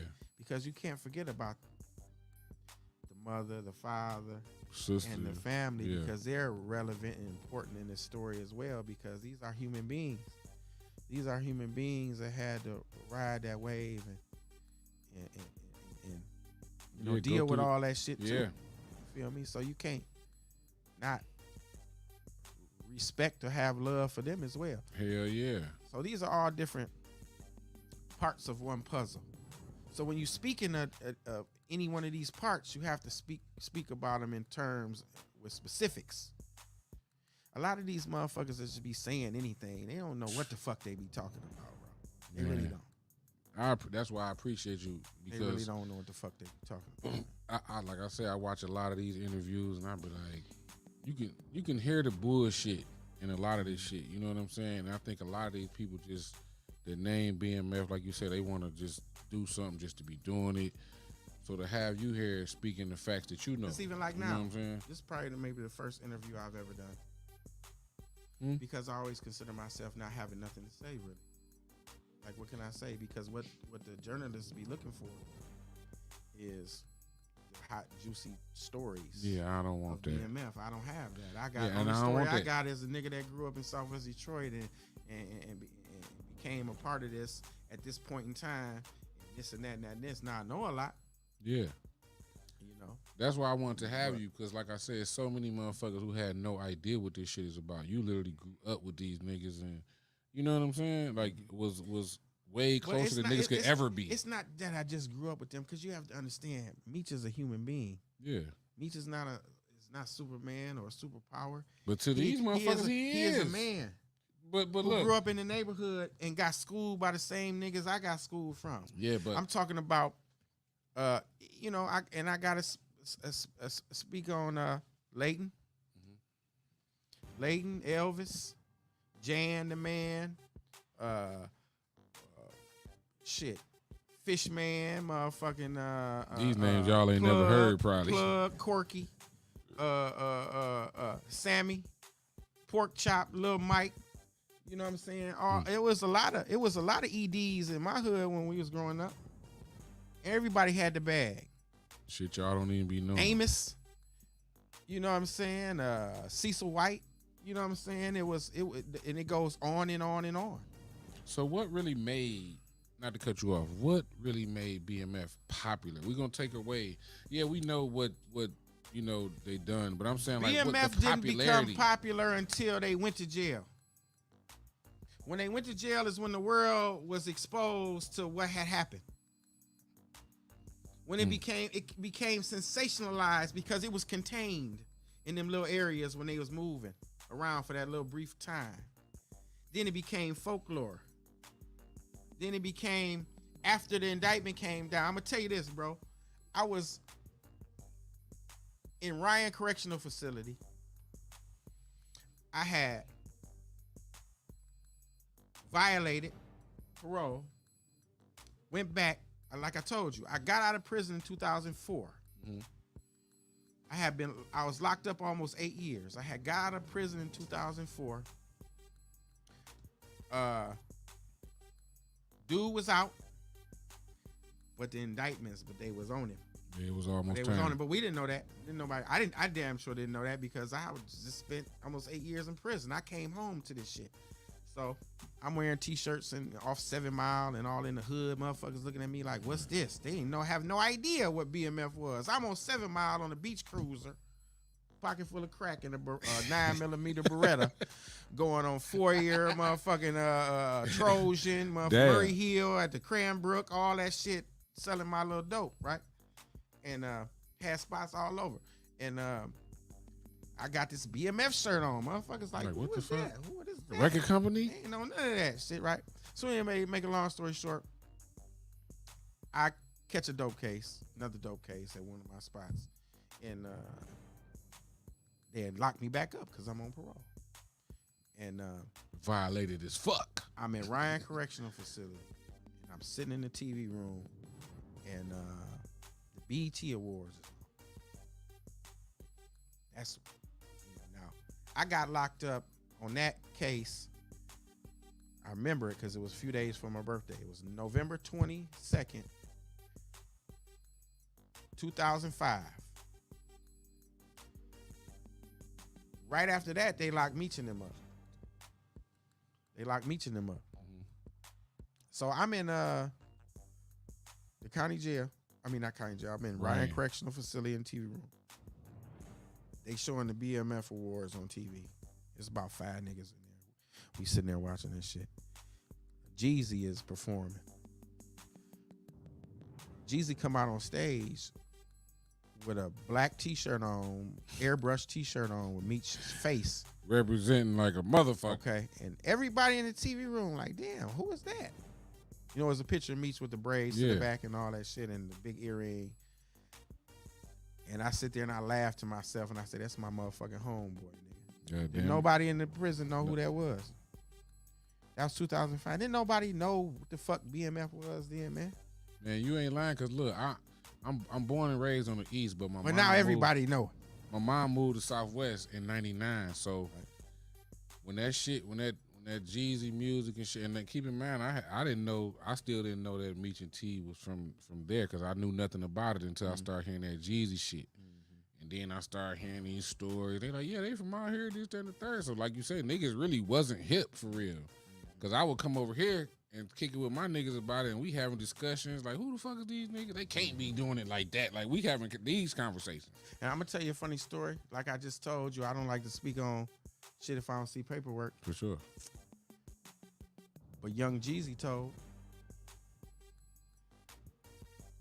Jay Jenkins. Wait, say I know his whole family. His mama named Lil Bit. His daddy, Mr. Jenkins. His sister named Nikki. I know all his aunties. I know all of them. Felicia. I know all his cousins. You say he told? He told. He grew up in Hawkinsville, Georgia. How I know that? It's a funny story I'm going to tell you.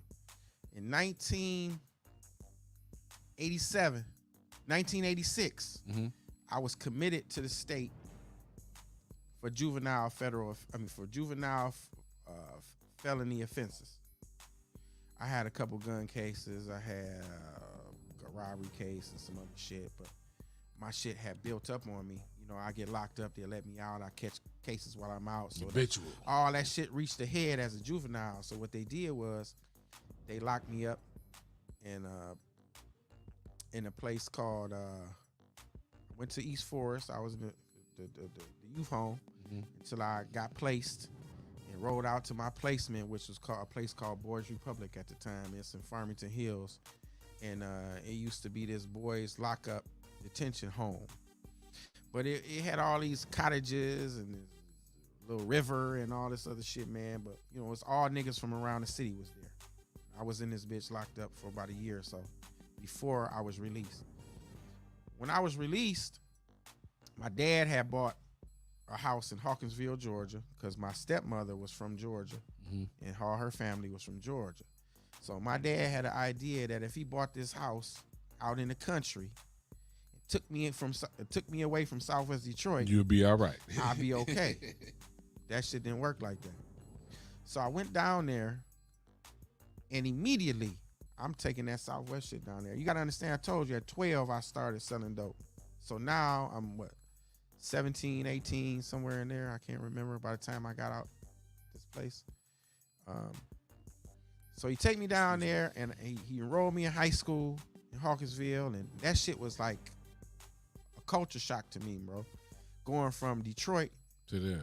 to Hawkinsville, Georgia, bro. You walk into the cafeteria, it's like in the heat of the night. You got the black folks on this side eating lunch.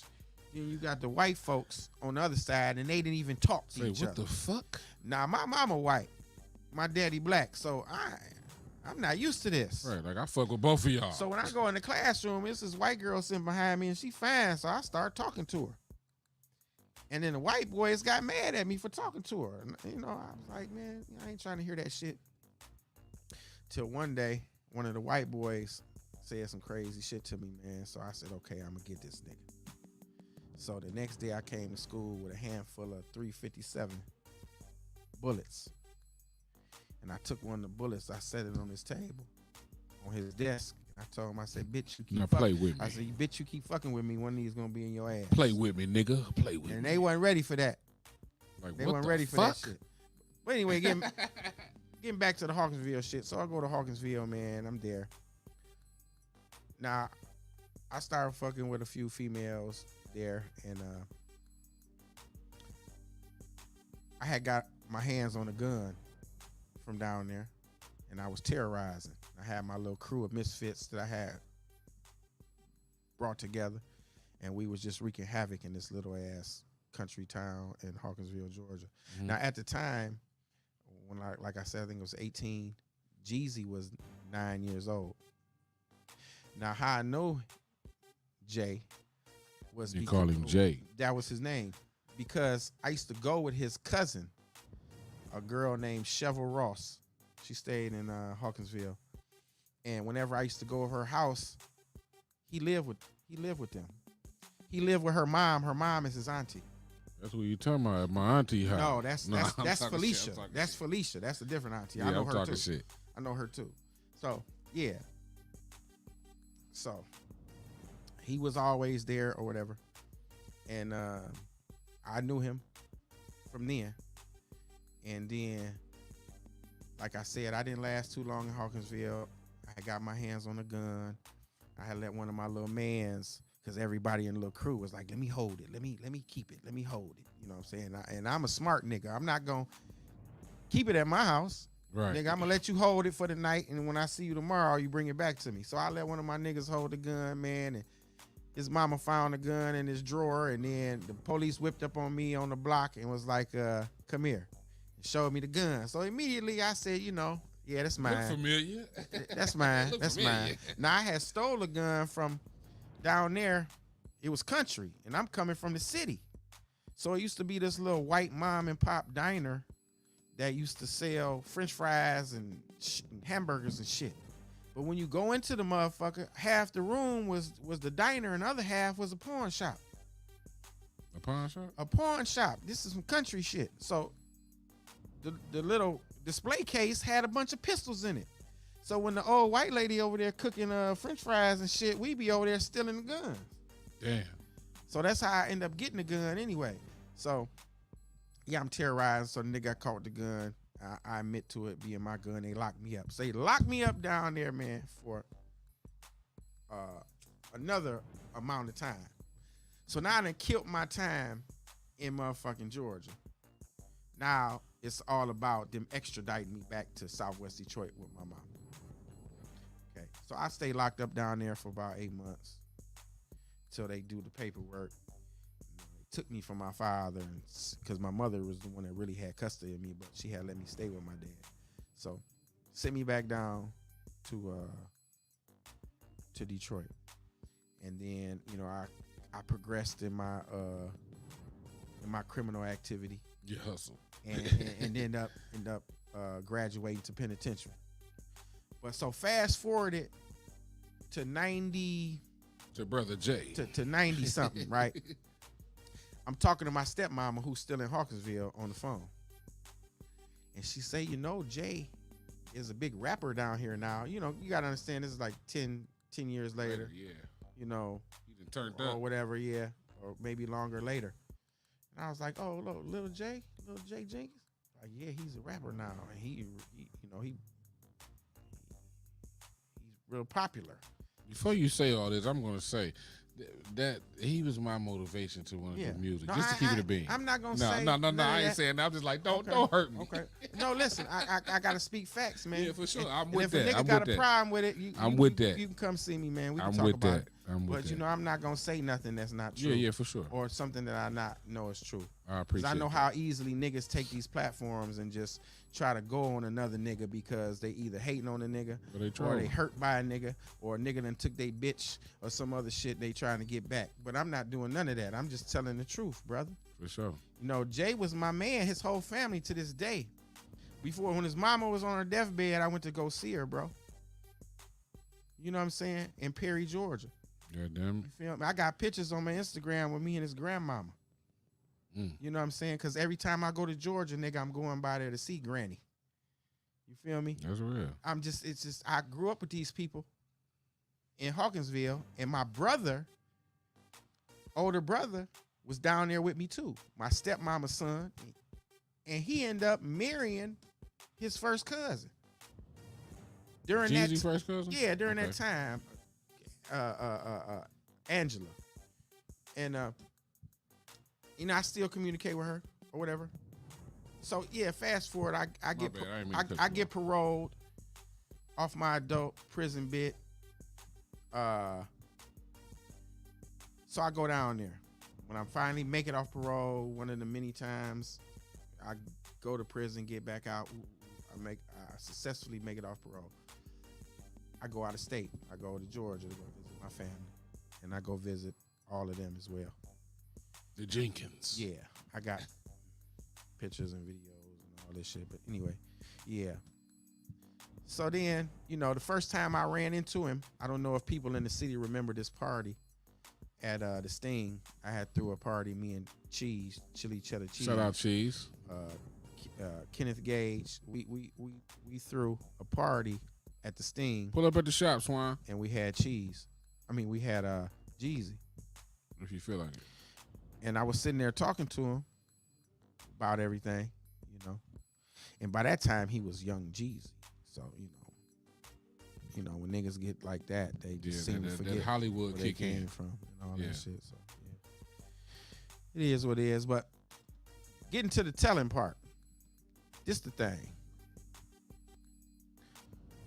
When the indictments came down, they came and got niggas, and they told certain niggas, if we got to come get you, it's gonna be bad on you. So you might as well just come on in on your own. Damn. And he was one of them niggas. Now, I used to be this nigga called Big House. You can go on Google and search the nigga, man. You'll see him. He's got a definitive picture floating around on Google with him and Meech. Big light-skinned nigga with a BMF shirt on that's standing next to Meech. They both got black on. They used to be one of Meech's personal bodyguards. So when Meech was pushing Jeezy, when he was supporting his music and pushing him, like if you look at some of the Blue interviews, Blue is talking about that period of time where he backdoored everybody and went and signed with Def Jam behind everybody's back. He did in fact do that, but it was behind the back. Yeah, but reason why it was such a blow to everybody at that time is because everybody was supporting him. Meech was supporting him. Meech was going to the clubs, paying the DJs to play his music, pushing him every chance he got, supporting him, because this was his man. He became his man. You got to understand. Yeah, along the way, yeah. Baby D brought Jeezy to Blue. Blue brought Jeezy to Meech. And you got to understand, it's another critical thing. So those are Blue facts. brought facts. everybody. So that's facts. To what Blue's Meech. saying. Because I saw an interview, Blue said that. So when he did that, there's this nigga named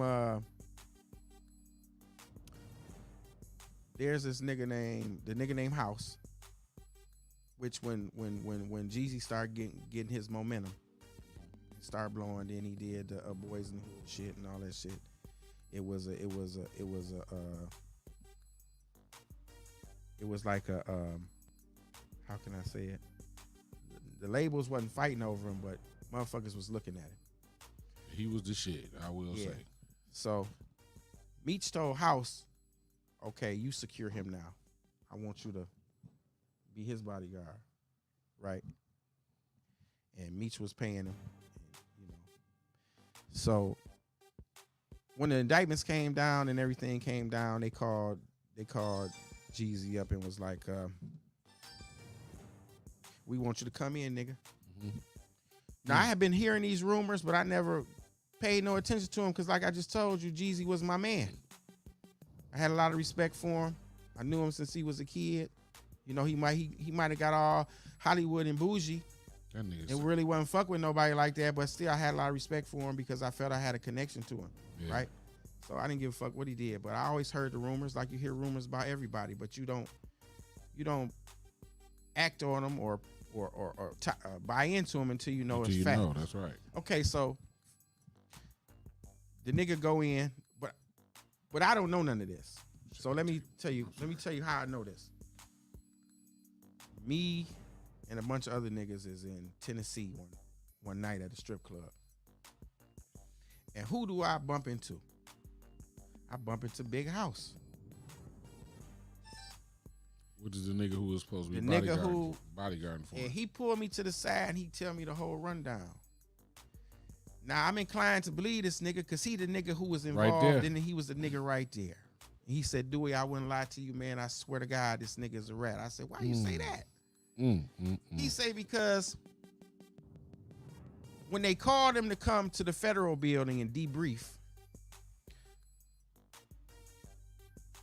he said that he drove him down there, parked outside of the federal building, and waited. Now, for about 5 hours, Big House said, you good.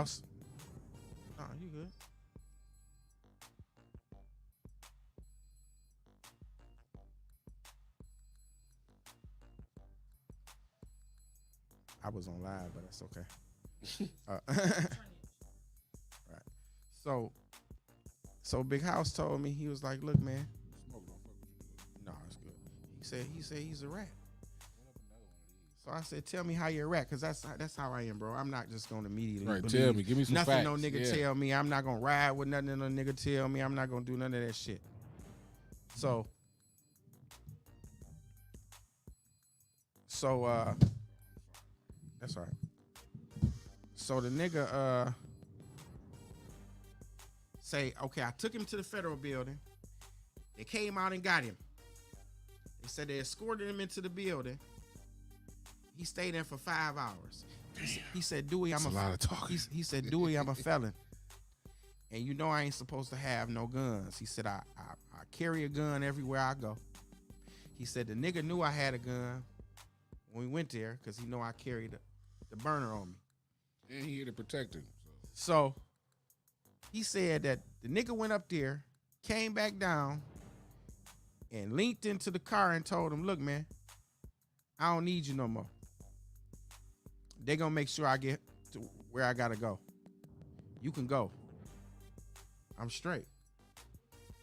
He said he walked away from the car and was on his way back up into the building wherever he came from. He said within seconds, the federal police that patrol that area, that Flicked federal him. building, vamped him and said, freeze, where's the firearm? Where's the gun at?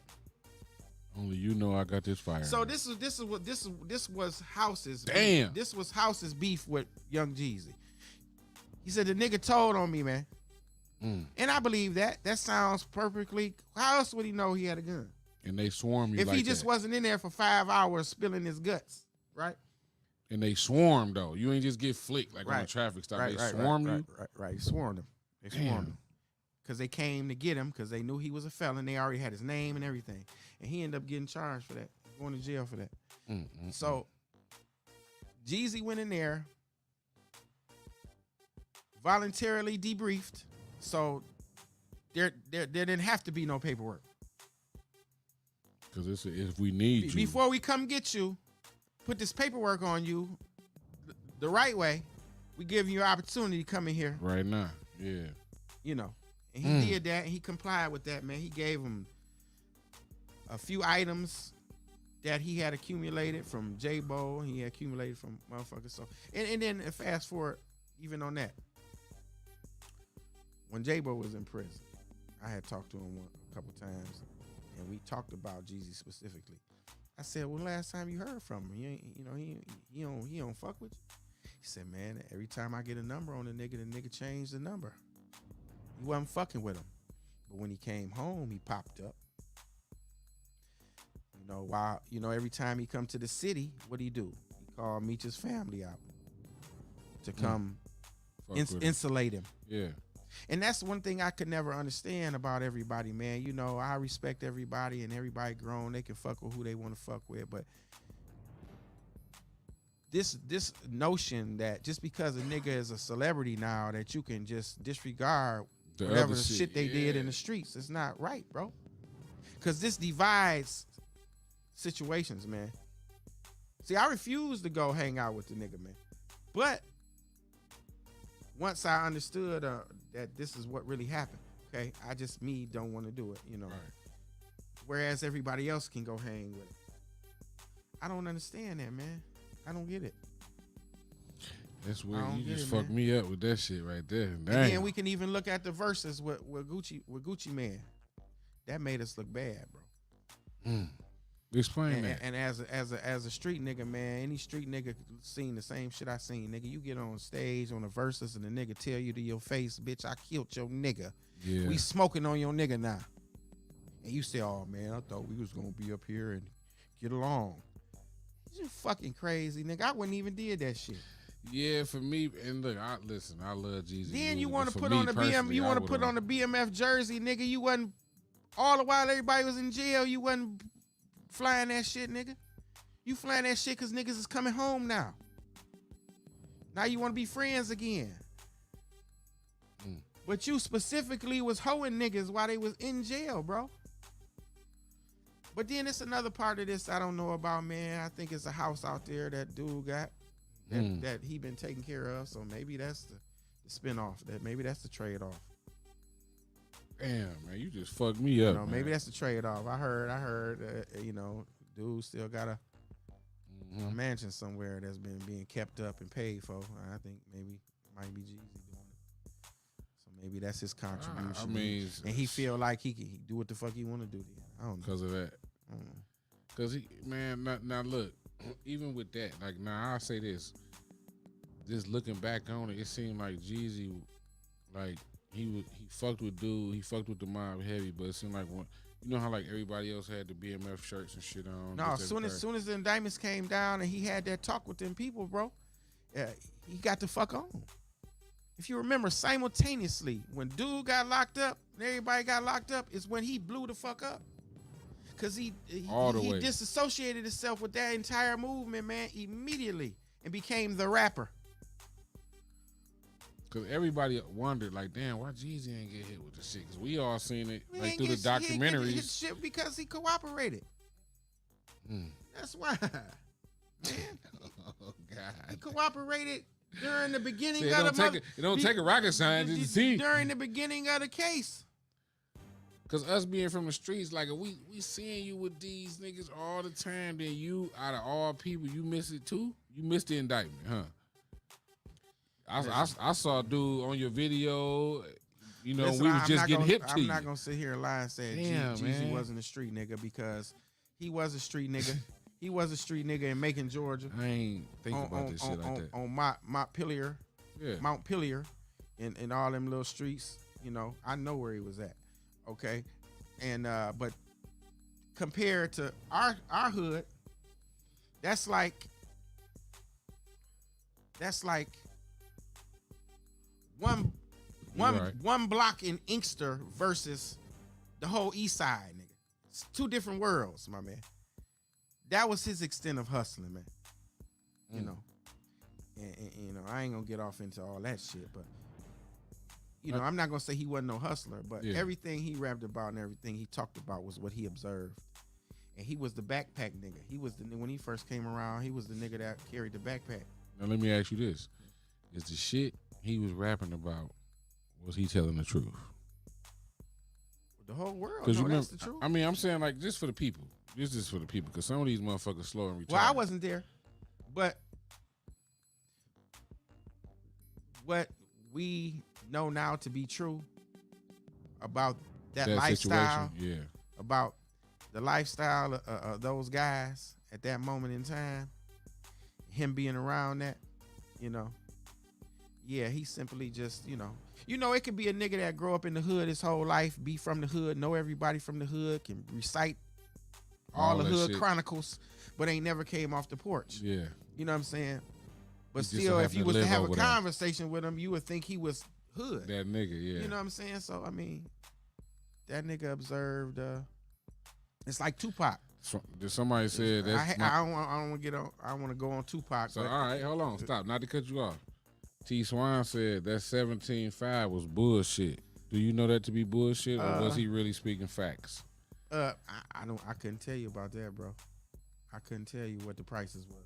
For sure. Yeah, because I never bought none. You know what? Look, you know what I like about you, bro. Yeah. You know what I like about this interview. You I'ma keeping tell you- it so solid. But Like I'm gonna tell you some if shit. if you don't know about it, you don't speak on it. I appreciate that, I'm gonna bruh. tell you some shit, some real shit. When I was younger, I used to go to Nashville, Tennessee, and sell dope, right? And we used to take the Greyhound bus down there. It was a nigga from our hood named Kenny. Kenny that got killed. Whitney? You know, Kenny Whitney? No, Oh, not Kenny I'm Whitney. sorry. Kenny Whitney's still living. Kenny Marshall.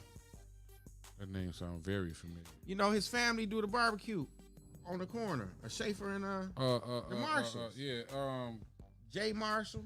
What's the nigga who Kenny sell the Marshall. ribs though? I just want to say his name because Career. Jonathan anyway, Marshall anyway. is the older brother. He's Chris Marshall. He do Chris. Yeah, Chris. yeah, Yeah, Jonathan is the middle brother. Kenny. Well, anyway, they had a brother named Kenny Marshall. He was the old one. He dead now, but that used to be one of my main mans. But Kenny used to get high. And he was the boogeyman. You might wake up in the middle of the night, he's standing over you. Nigga, give it all to me. God damn You it. don't even know how you got in your motherfucking house. Like, what the fuck is going on? But anyway, that's what he was, man. But he used to always tell me these crack stories, man. When he used to be getting high, he used to be like, yeah, man, I'm a legend in Nashville, Tennessee. And I did all this down there. And me looking at him, knowing him from the hood, I used to be like, oh, man, get the fuck out of here, man. You know, used to think that shit was some bullshit. So one time, we end up going down to Nashville to sell some dope because he say he had all these plugs and these connections. Mhm. And I swear to God, that nigga wasn't lying, man. We took the Greyhound down there and we got dropped off at this little ass bus stop in the middle of some projects, nowhere. About 10 niggas pulled up with Yukons with big rims on it, donkey chains and all the gold and shit. Dapping that nigga up like he was the fucking president. I'm Man, like, yeah. damn, what the fuck is going on? Yeah. But is it So, possible that them prices could possibly have So been getting to the 17.5? price thing. Remember when Buck said, you gotta understand. 10 a key. 10 a key. That's a facade, my nigga. So that's bullshit. Especially in Tennessee. Yeah. So I say that to say what I'm about to say about the 17.5. It's a possibility. It's a good possibility that could have been true. Because he was fucking with dude. But like I said, I can't verify that. But you have to think of it, if you want to look at the documentary and what niggas was talking about, it's possible if you can take, as a street nigga, if you could take, Just do your math. if you can take 1.5, And a whole 1.5 one and make it 3, and it's that fire, then hell yeah.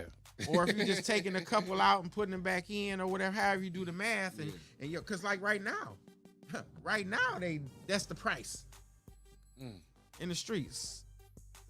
17.5 is around the price right now, maybe a little cheaper. Shitting me? Yeah, I mean, so on some real shit. That's another story, but damn. Yeah, on the real shit. So who's to say it couldn't have been there? That at that time, if you getting it straight from the source, we just speaking in hypothetics. But and you taking your few out and putting them back in, repressing them, putting them back together, or whatever. The numbers are still gonna equate. You're still gonna have pros either way. And if you moving a whole bunch of them, you proing up. Anyway, fast as they come in, fast as they going out. See, that's the whole thing with product service, man. If you selling any type of product, any type of work, it don't have to be drugs. Anything. It's about what your overhead is, what you're getting it for. And some niggas would rather sell a whole bunch of them real quick and get a nice, decent profit than sit on them forever and try to get And every slow quarter roll out of them bitches. Yeah. You know what I'm saying? So, I mean, it's whatever. Sky's the limit. It's however you... So, all right. So let me ask you this. I'm gonna ask you like a few more questions before we get out of here. Is the game over? We ain't talking vegan math. We ain't talking that. I'm just saying period. Like, we from the streets. Talking the hustle game? Yeah, is the game over? Oh yeah. Any nigga that's out here indulged in illegal activities, Shit ain't the same. that ain't the way to go, bro. And what I mean by is it over, like, just to me, like it seemed like ain't no money into these scamming niggas got the game now. You must be reading my mind. They the new drug dealers.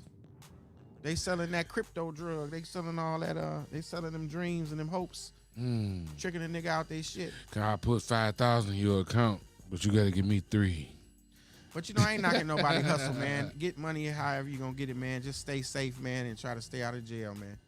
So, and if whatever you do, just deal with the consequences, man.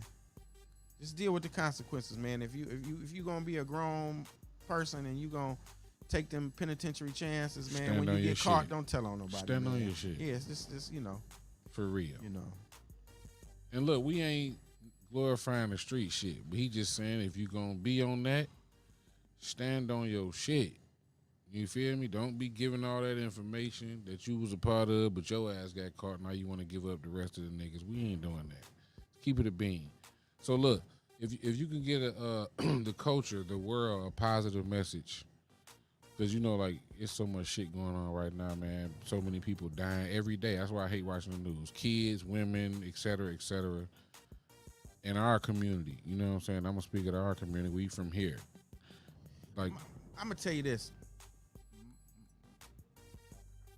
I ain't really nobody, man. I'm just a regular nigga out here like everybody else. But I'm gonna tell you this: the most important thing you can do in life, and the most powerful attribute every human being has, or the option to have, is to be an independent thinker. The independent thinkers rule the world. Independent thinkers are the ones that become rich. Don't be a lamb. Don't be a follower. When this corona shit and all this other shit, I'm not gonna get into that debate, politics, all that shit. Being an independent thinker and thinking for yourself and believing in your own shit before you allow another motherfucker to believe for you, You know what I'm saying? Or follow the next nigga. You know what I'm saying? Give yourself a chance first. Talk to him, brother. That's all I'm saying. Like, I'm gonna give. Let's go to the COVID. Talk shit. to Fuck him. it, fuck it. Talk to him. I know people out there are gonna say, "Well, I had 1 million people die from that." Okay, right. But you have to understand the circumstances surrounding that whole situation. When your people died, was you in the hospital? No. They wouldn't let you come in. Was your people supposed to be on ventilators? No. Ventilators was killing motherfuckers. Okay. It's a lot of shit. Yeah. The CARES Act was drafted a year before COVID even came. How is that? Okay. The whistleblower chick from the World Health Organization came out 9 years before that and told you that this was coming because they was talking about doing that. You know, it was two things going on here. They wanted to get you to accept and take the vaccine for a reason, bro. But you will never know that reason for 75 years because the federal government put a 75-year cap on you even knowing them even disclosing to you the ingredients of any one of the big three's vaccines. Because in 75 years, everybody that is meant to affect will have been affected. And there's no way you can then go and what do they call it? What's the term? Where you go back? But anyway, there's no way you can say, well, this vaccine damaged me or harmed me. There's no way you can sue. Because Big Pharma paid trillions of dollars so that you wouldn't have access to that information. And the federal government, who was part of that conspiracy, co-signed it. Why do you think Biden got in office and his first agenda when he got in office was to vaccinate 100 million people in America by any means necessary? But one thing they could not never do was make you take it. They can trick you and press you and oppress you a million different ways and you bend it. But the independent thinkers is the ones who didn't take that shit, bro. And we laughing at you niggas today. Now, I might seem ignorant to a lot of you motherfuckers because, you know, your reality pertaining to COVID is totally different than mine. Because like I said, a lot of you say I had people that died from it. You don't know what your people died from, bro. You know what the fuck they told you. People was dying anyway.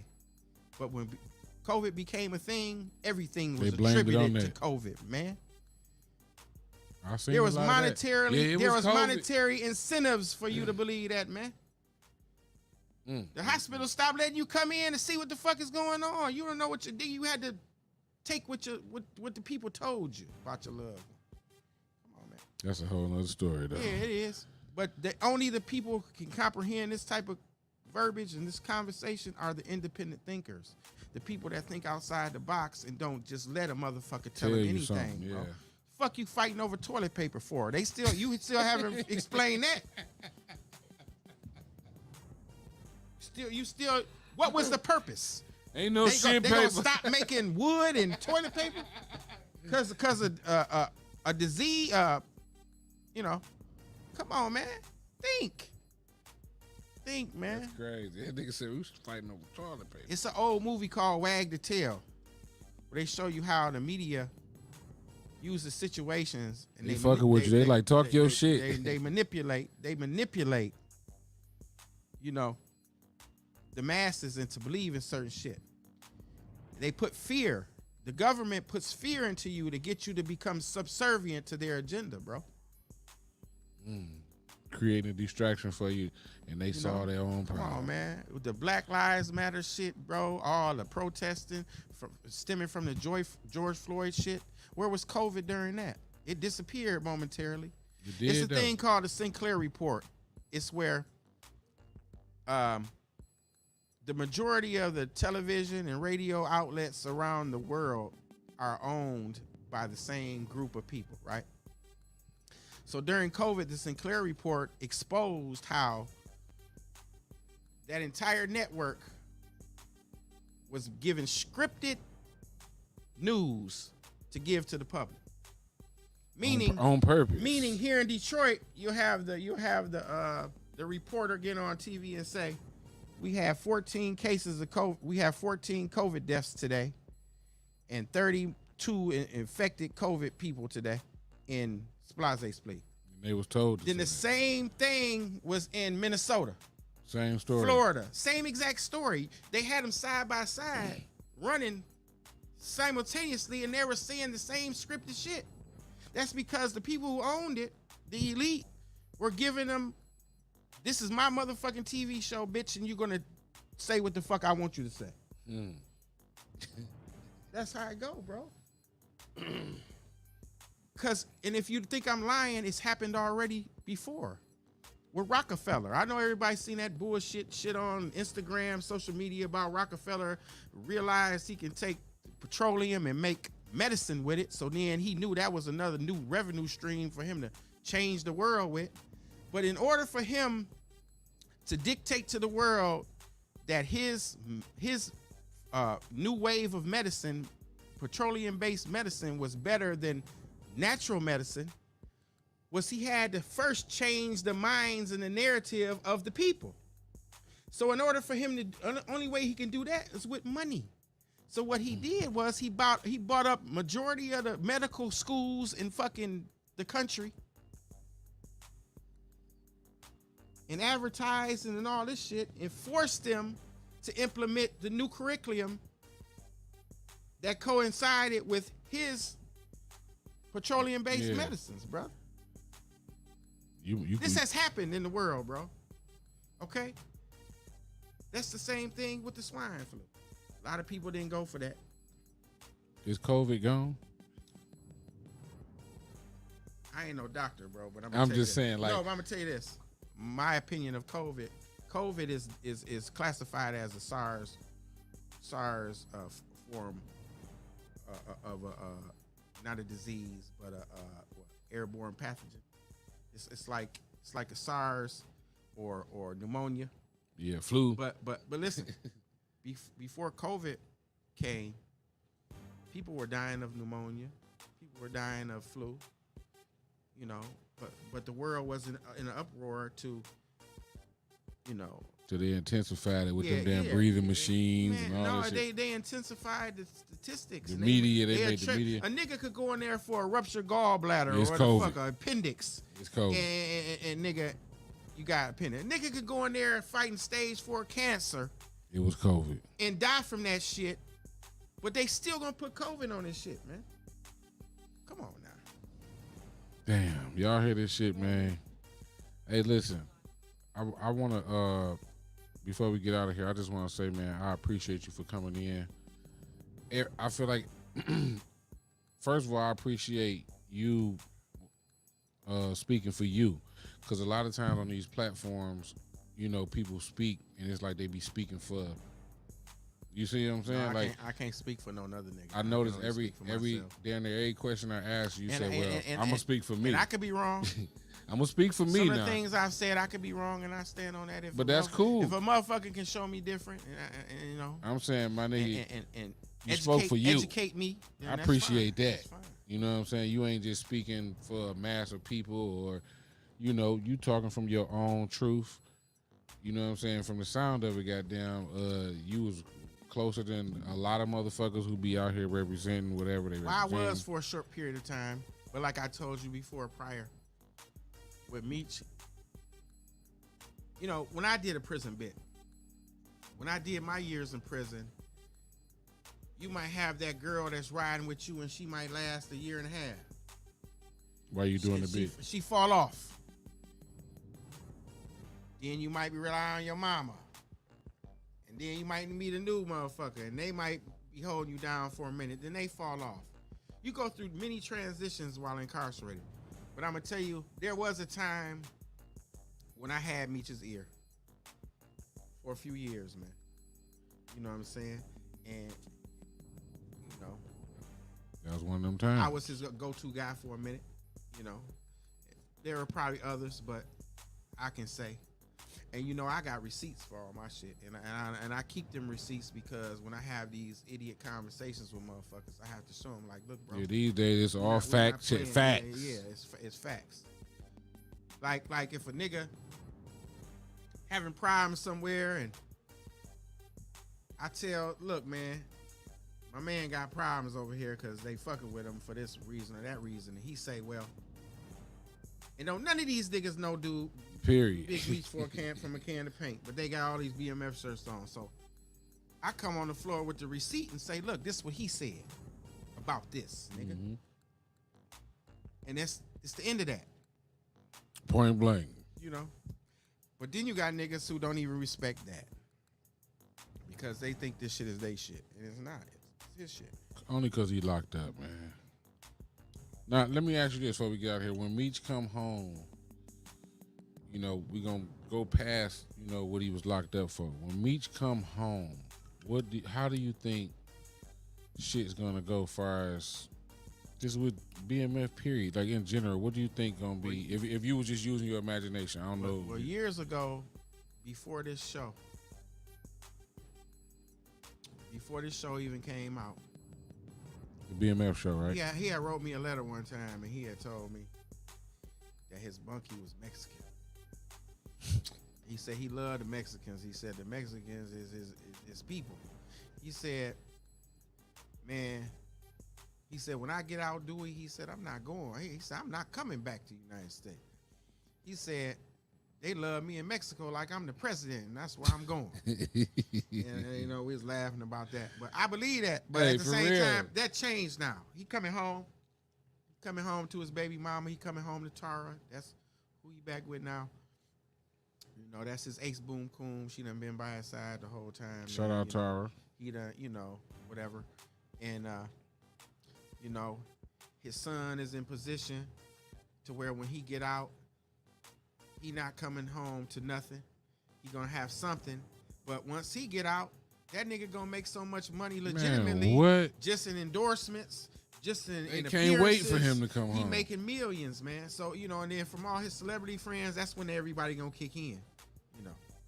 But yeah, so he'll never have to do no illegal shit no more, man. And he gonna get into whatever endeavor he gonna get into, and he gonna apply his same hustle mentality and hustle skills and that, and he gonna win.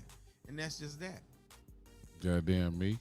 You know. Man, I thank you for coming out, man. Anything I could do, I'm one call away.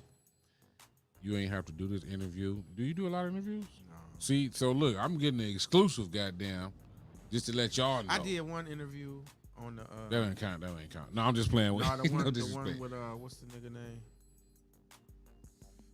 The Doc Hicks guy. I did one interview with him. Well, that's cool. Shout out to them. But I appreciate it because you rarely get motherfuckers who come in. And I was on set for the documentary on Stars when they did that, and I signed the waiver. But when it came time to me saying anything, I really just didn't have nothing to say as far as what their storyline was. So it was no point in me just being on the screen not having nothing Well, this your show tonight. poignant goddamn. to say. It's your show tonight. You feel me? For real, for real. And I appreciate you for speaking for you. A lot of motherfuckers, like I said, they just be speaking to speak. Like every time I ask you something, you say, well, I'm going to speak for me. I don't know about nobody else, but me, this what I know, this what I believe is the truth. I appreciate that shit. You know what I'm saying? Because a lot of niggas that take the BMF brand, like you said, and kind of just try to use it for their own. The T Swan guy still on there? Yeah, I He was. might I be. was You still in here, Swan? Yeah, I was saying retroactive. I was thinking of retroactive. Yeah, yeah. I just couldn't get it out. You said something that hit him. He like, oh yeah, he know what he talking about. Yeah, retroactive. Yeah. That's exactly what I was trying to say, and he knew what I was trying to say. Mm-hmm. He was on that shit. Yeah, retroactive. But yeah, man, again, I appreciate you for coming in, man, giving me this interview. I see a whole bunch of BMF this, BMF that. I say, no, I know somebody who, you feel me? And then you broke it down as to, you didn't come on here and pretend like, oh yeah, I was back flipping them with them niggas. You like, no, I got down this time, and dude said green light. Right. You feel me? But you know, from the 80s to the point in which they left, and I was out there dealing with the same people, same entity. Like I was there with Leighton, you know, with Dog. They got that You know, nigga I got looking like an animal. I got a million stories with Leighton. You know, it's that if you from that hood, you'll understand what that really was about. That was a culmination of two brothers into one character. Mm-hmm. You had Elvis and you had Leighton. Okay. They got Leighton looking like he was. Yeah, man.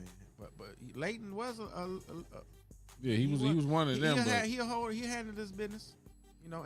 And see, me saying that don't mean I'm picking sides. I get what I'm you're saying. favoring one or the other. Means just I is grew what up it there is. with both these people, man. You know, I knew Leighton more than I knew Meech. That's why I like this conversation, because you Leighton, really was there. Leighton was a older nigga, right? I've sat down and had breakfast many mornings with Leighton after the fact, which is Lamar on the show at Bobby's restaurant. Yeah, perfect cafe. When he had the cafe open, Yeah. and my man from the Coney Island was cooking, bald-headed nigga, and that food was in there was marvelous. Yeah. So I be in that bitch every morning. Leighton be in that bitch every morning, and then even before that, when Leighton was then that's another thing. Let me say, Leighton was getting high than a motherfucker too. They want to say that ED was the only one getting high or was getting high. Leighton was having smokeouts. Them was the get high times. Them Nigga, 80s and late 70s and 80s. Shit. That shit with Cash Doll was nothing. That nigga was having whole freak neat. Say freak neat get high lock sessions. himself upstairs with the video cameras and 10 pipes and about a half a key and was getting high. Damn. Goddamn. I swear to Shout God. out Leighton, man. Y'all know him as Lamar. We know him as Leighton. Right at motherfucking what was the nigga name house he used to sing on the cruise ships? What was that nigga name? Kenny? No. Used to be at his house on Edsel. You got me. Edsel and Peters. Used to stay right there. I used to be downstairs, nigga upstairs smoking like a motherfucker. But it is what it is, man. I mean, everybody in my hood know or can tell you the stories and everything, or who is who or who ain't who and all that shit and what they exactly was talking about. But Hollywood have to be Hollywood, bro. They gotta. Because they don't understand. See, y'all from that hood, so y'all look at the show totally different than people from other We look side. at it critically. Yeah, like what the fuck? Hell They, no. you know, like Power, I can look at that objectively and be like, oh, yeah, it's a cold ass show.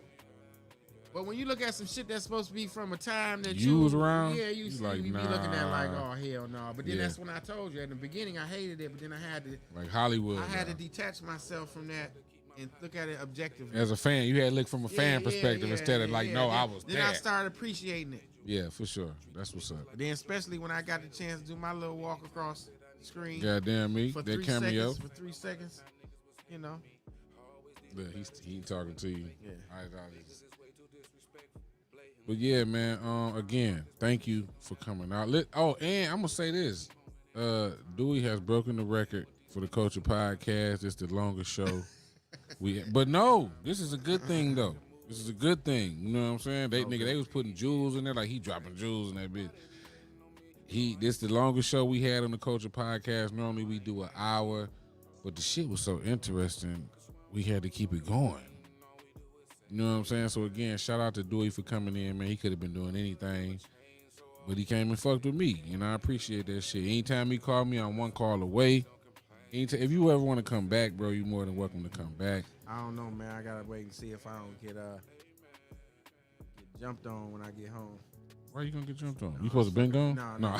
I'm talking about in the hood, you know, because hoe ass niggas be salty over shit like this, man. They fuck them. You know, they always got something to say. No, not from this goddamn show. I ain't worried about it. No, I ain't worried about shit. But I'm just saying because I stand on what I say. They can't do what we do though, bro. The shit I'm saying is 100. So I mean, you know how I know you stand on what you said? Because a nigga ain't gonna say that shit on camera. No. You know what I'm saying? And I really ain't saying shit. I'm you just ain't. talking You about speaking your everyday truth. life. You're speaking your truth. I ain't singling nobody out. I ain't talking about nobody. Well, except Jeezy. But, but shit. You know. That's another episode. But yeah, But thank all y'all for tuning in. He ain't man. worried about me. That nigga got too much money. He better not be. But hey, you know what though? You said some shit niggas don't know, and was around to speak that. That nigga was talking about the Jenkins. A lot of niggas know that.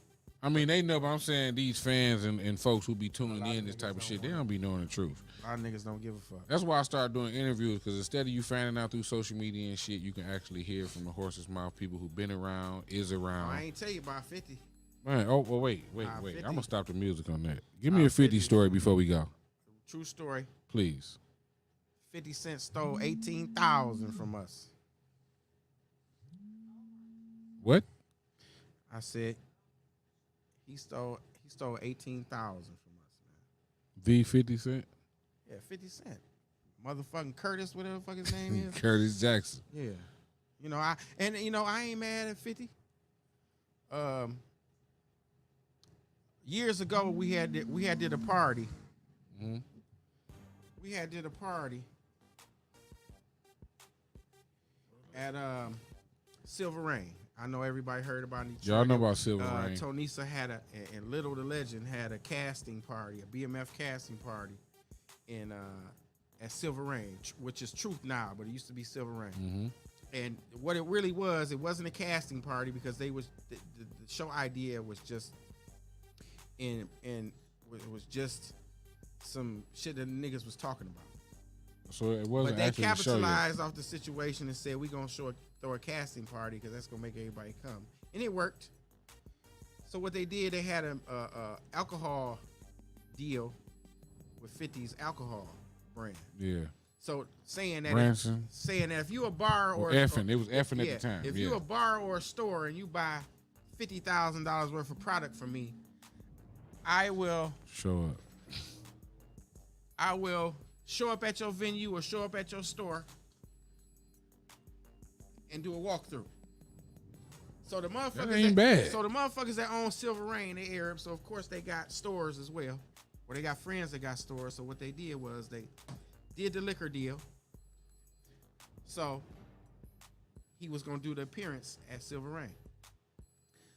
So the promoters attached to it, Little and all these other motherfuckers, made it into BMF casting party. That bitch slapped. So wait, they just put that on there to draw the attention. Just to get people in there, but Okay. it worked. Because everybody was in that bitch. The first time I ever, and the last time I ever seen Silver Rain. Go that crazy. From top to bottom, packed like sardines. Now, the night before we went, Meech told me, he said, man, you make Thanks, sure. Showbiz. You make sure y'all represent for our side real good. So I went out and got about 25 niggas, young niggas, and put BMF shirts on them. Just so when we go in there, it'll look like a whole bunch of motherfuckers. But, but even that was a problem because everybody was talking about, they ain't real, they ain't this. Nigga, 50 got on the plane, leaving that bitch talking about, damn, everybody in Detroit BMF. That helped. It worked. Push the agenda. That helped push the agenda. Okay, fast forward to years later. When they got the green light to do the show, he done already did a BMF casting party in Atlanta at a hotel or at a venue. So they didn't took the show on the road. Okay, no, this is when the show was about to set off. Start filming. When everything was in the works for real. He did this casting, okay? So then his team reached out to promoters in Detroit and said, look, we're going to do a BMF casting in Detroit once we do the BMF casting in Atlanta. But it's going to cost $30,000 for any promoter that want to get in on buy it. Yeah. Buy the rights to throw the party, basically. Throw the venue. To get the tour. Right. So seeing how Silver Rain popped off, I went to Cheese. I said, Cheese, we need to send that 50% deposit ASAP. Lock that shit down. So the reason it was 18,000 is because it was 50% deposit and it was 3,000 for a signing fee or whatever the promoter get three bands for. It's 18. So within 24 hours, sent Cheese to the bank. Cheese went down there, wired the money. Bam. Now we waiting for the contracts to come. For the date, the venue, they gonna come, lock it down. The nigga spinning us. So anyway, make a long story short, we get spun for a year and a half. That shit don't never materialize. We done put flyers out. Niggas talking about that shit is fake. Boo, boo, boo, boo, boo. So we tracked the nigga down. The nigga name was Elliot. He worked for 50 Cent. He was one of his crew. Workers. Yeah. So the nigga Elliot kept telling Cheese, yeah, I'm gonna give it to you. I'm gonna give it to you. Don't worry about it. We gonna honor it. We gonna honor it. And I kept telling Cheese, look, bro, this nigga lying to you, nigga. He done already took the money, bro. Yeah. So I got on the phone with Big Bull. Big Bull put me on the phone with 50. I talked to 50. I said, look, bro, you took this money from us. Then 50 started giving me all these reasons why or explanations as to he don't know this guy and he would never do that. He ain't got nothing to do with that. Okay. So the following week, they had a party somewhere in it was in Atlanta. And then the Elliott nigga that took the money from us was in the booth with 50 at the club. Ain't that of it? So that's when I knew He knew. he knew the nigga, man. You know. Damn, Phil. So fast forward to when T came home. When T came home, I mentioned it to T. I didn't want to bother him. I said, look, man.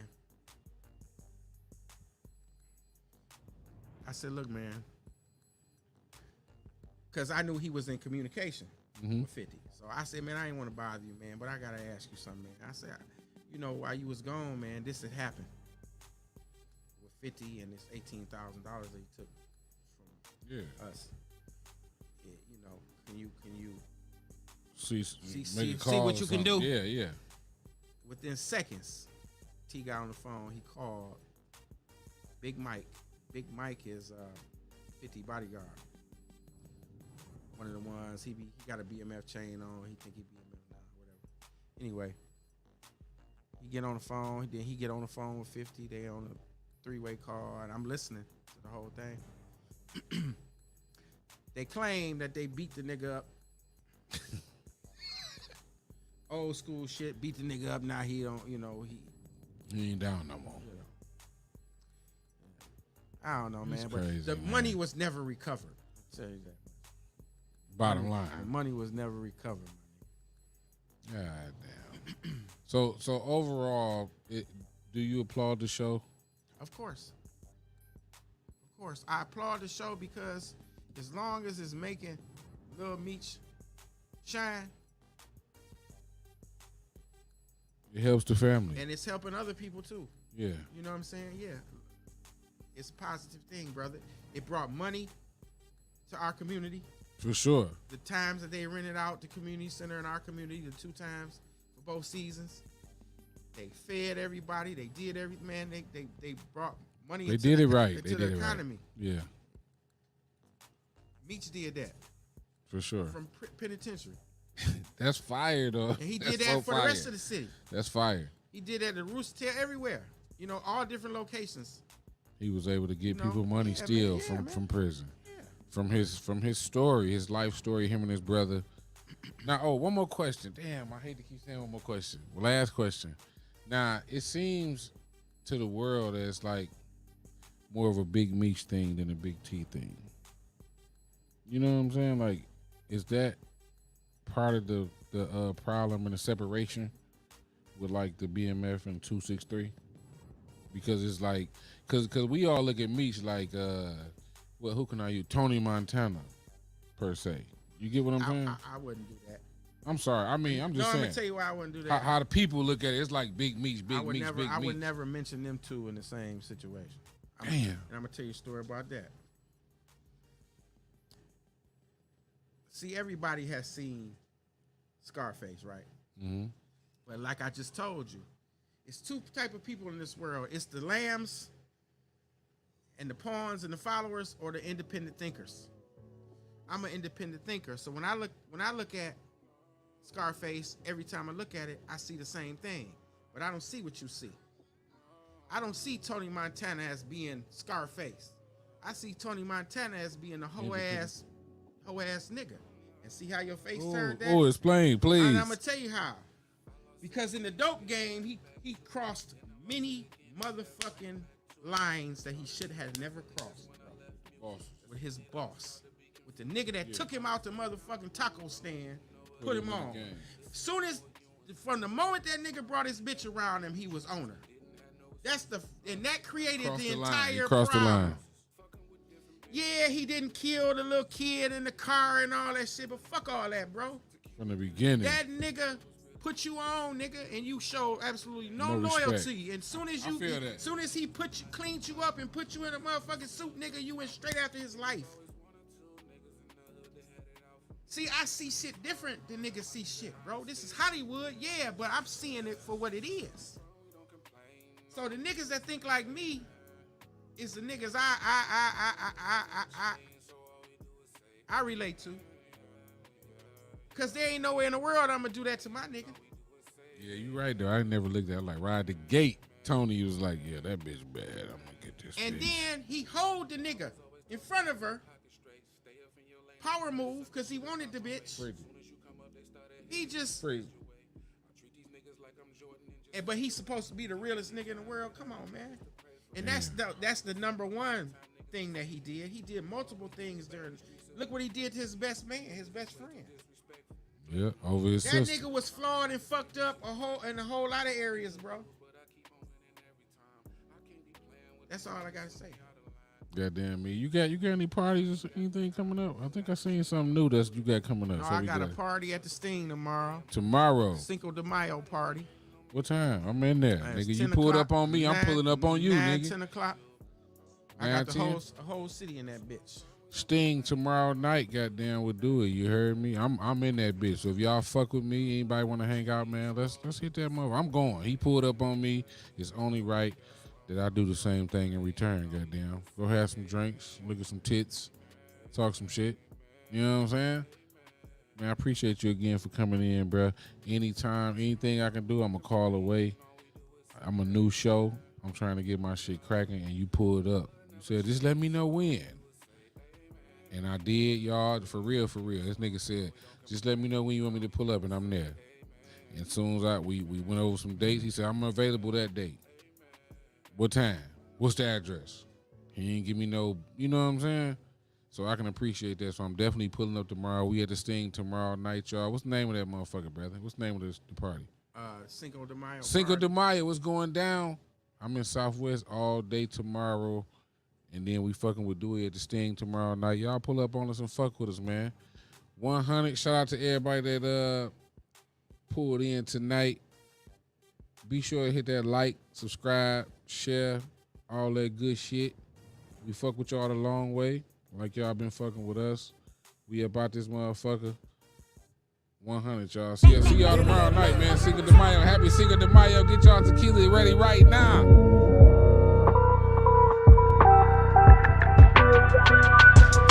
What up, though? What you doing? Where you at? It's 9 p.m. I'm about to tune into the Culture Podcast. I just got off work, had the crib on my ass. See how many gems that I can bag. Uncle Ruby dropping jewels. I swear it's like the news, but these niggas act confused cause they living in illusions. Rushing like they Vladimir Putin. Discussing shit they seen on computers. See how I maneuver. Really from the gutter that's connected to the sewer. Really on that shit like I just stepped in some manure. Really for the culture, throwing gold like Mansa Musa. How I'm supposed to watch the snakes when I'm facing Medusa. My cup just runneth over. That is not the culture. Navigating through the bullshit like roller coasters. They say I go too far, but I feel like I'm getting closer. They say I'm falling off, I just begun to get my roses. I bet they all gon' talk when they see that we have emotion. If you see us out in public, don't approach us. Where your ass is at when we was broken. Remember I was actually needing lotion. We do it for the culture, we ain't vultures. You feel me? We do it for the culture, we ain't vultures. You feel me?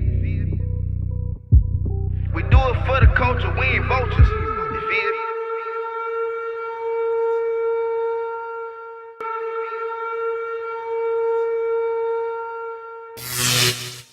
me?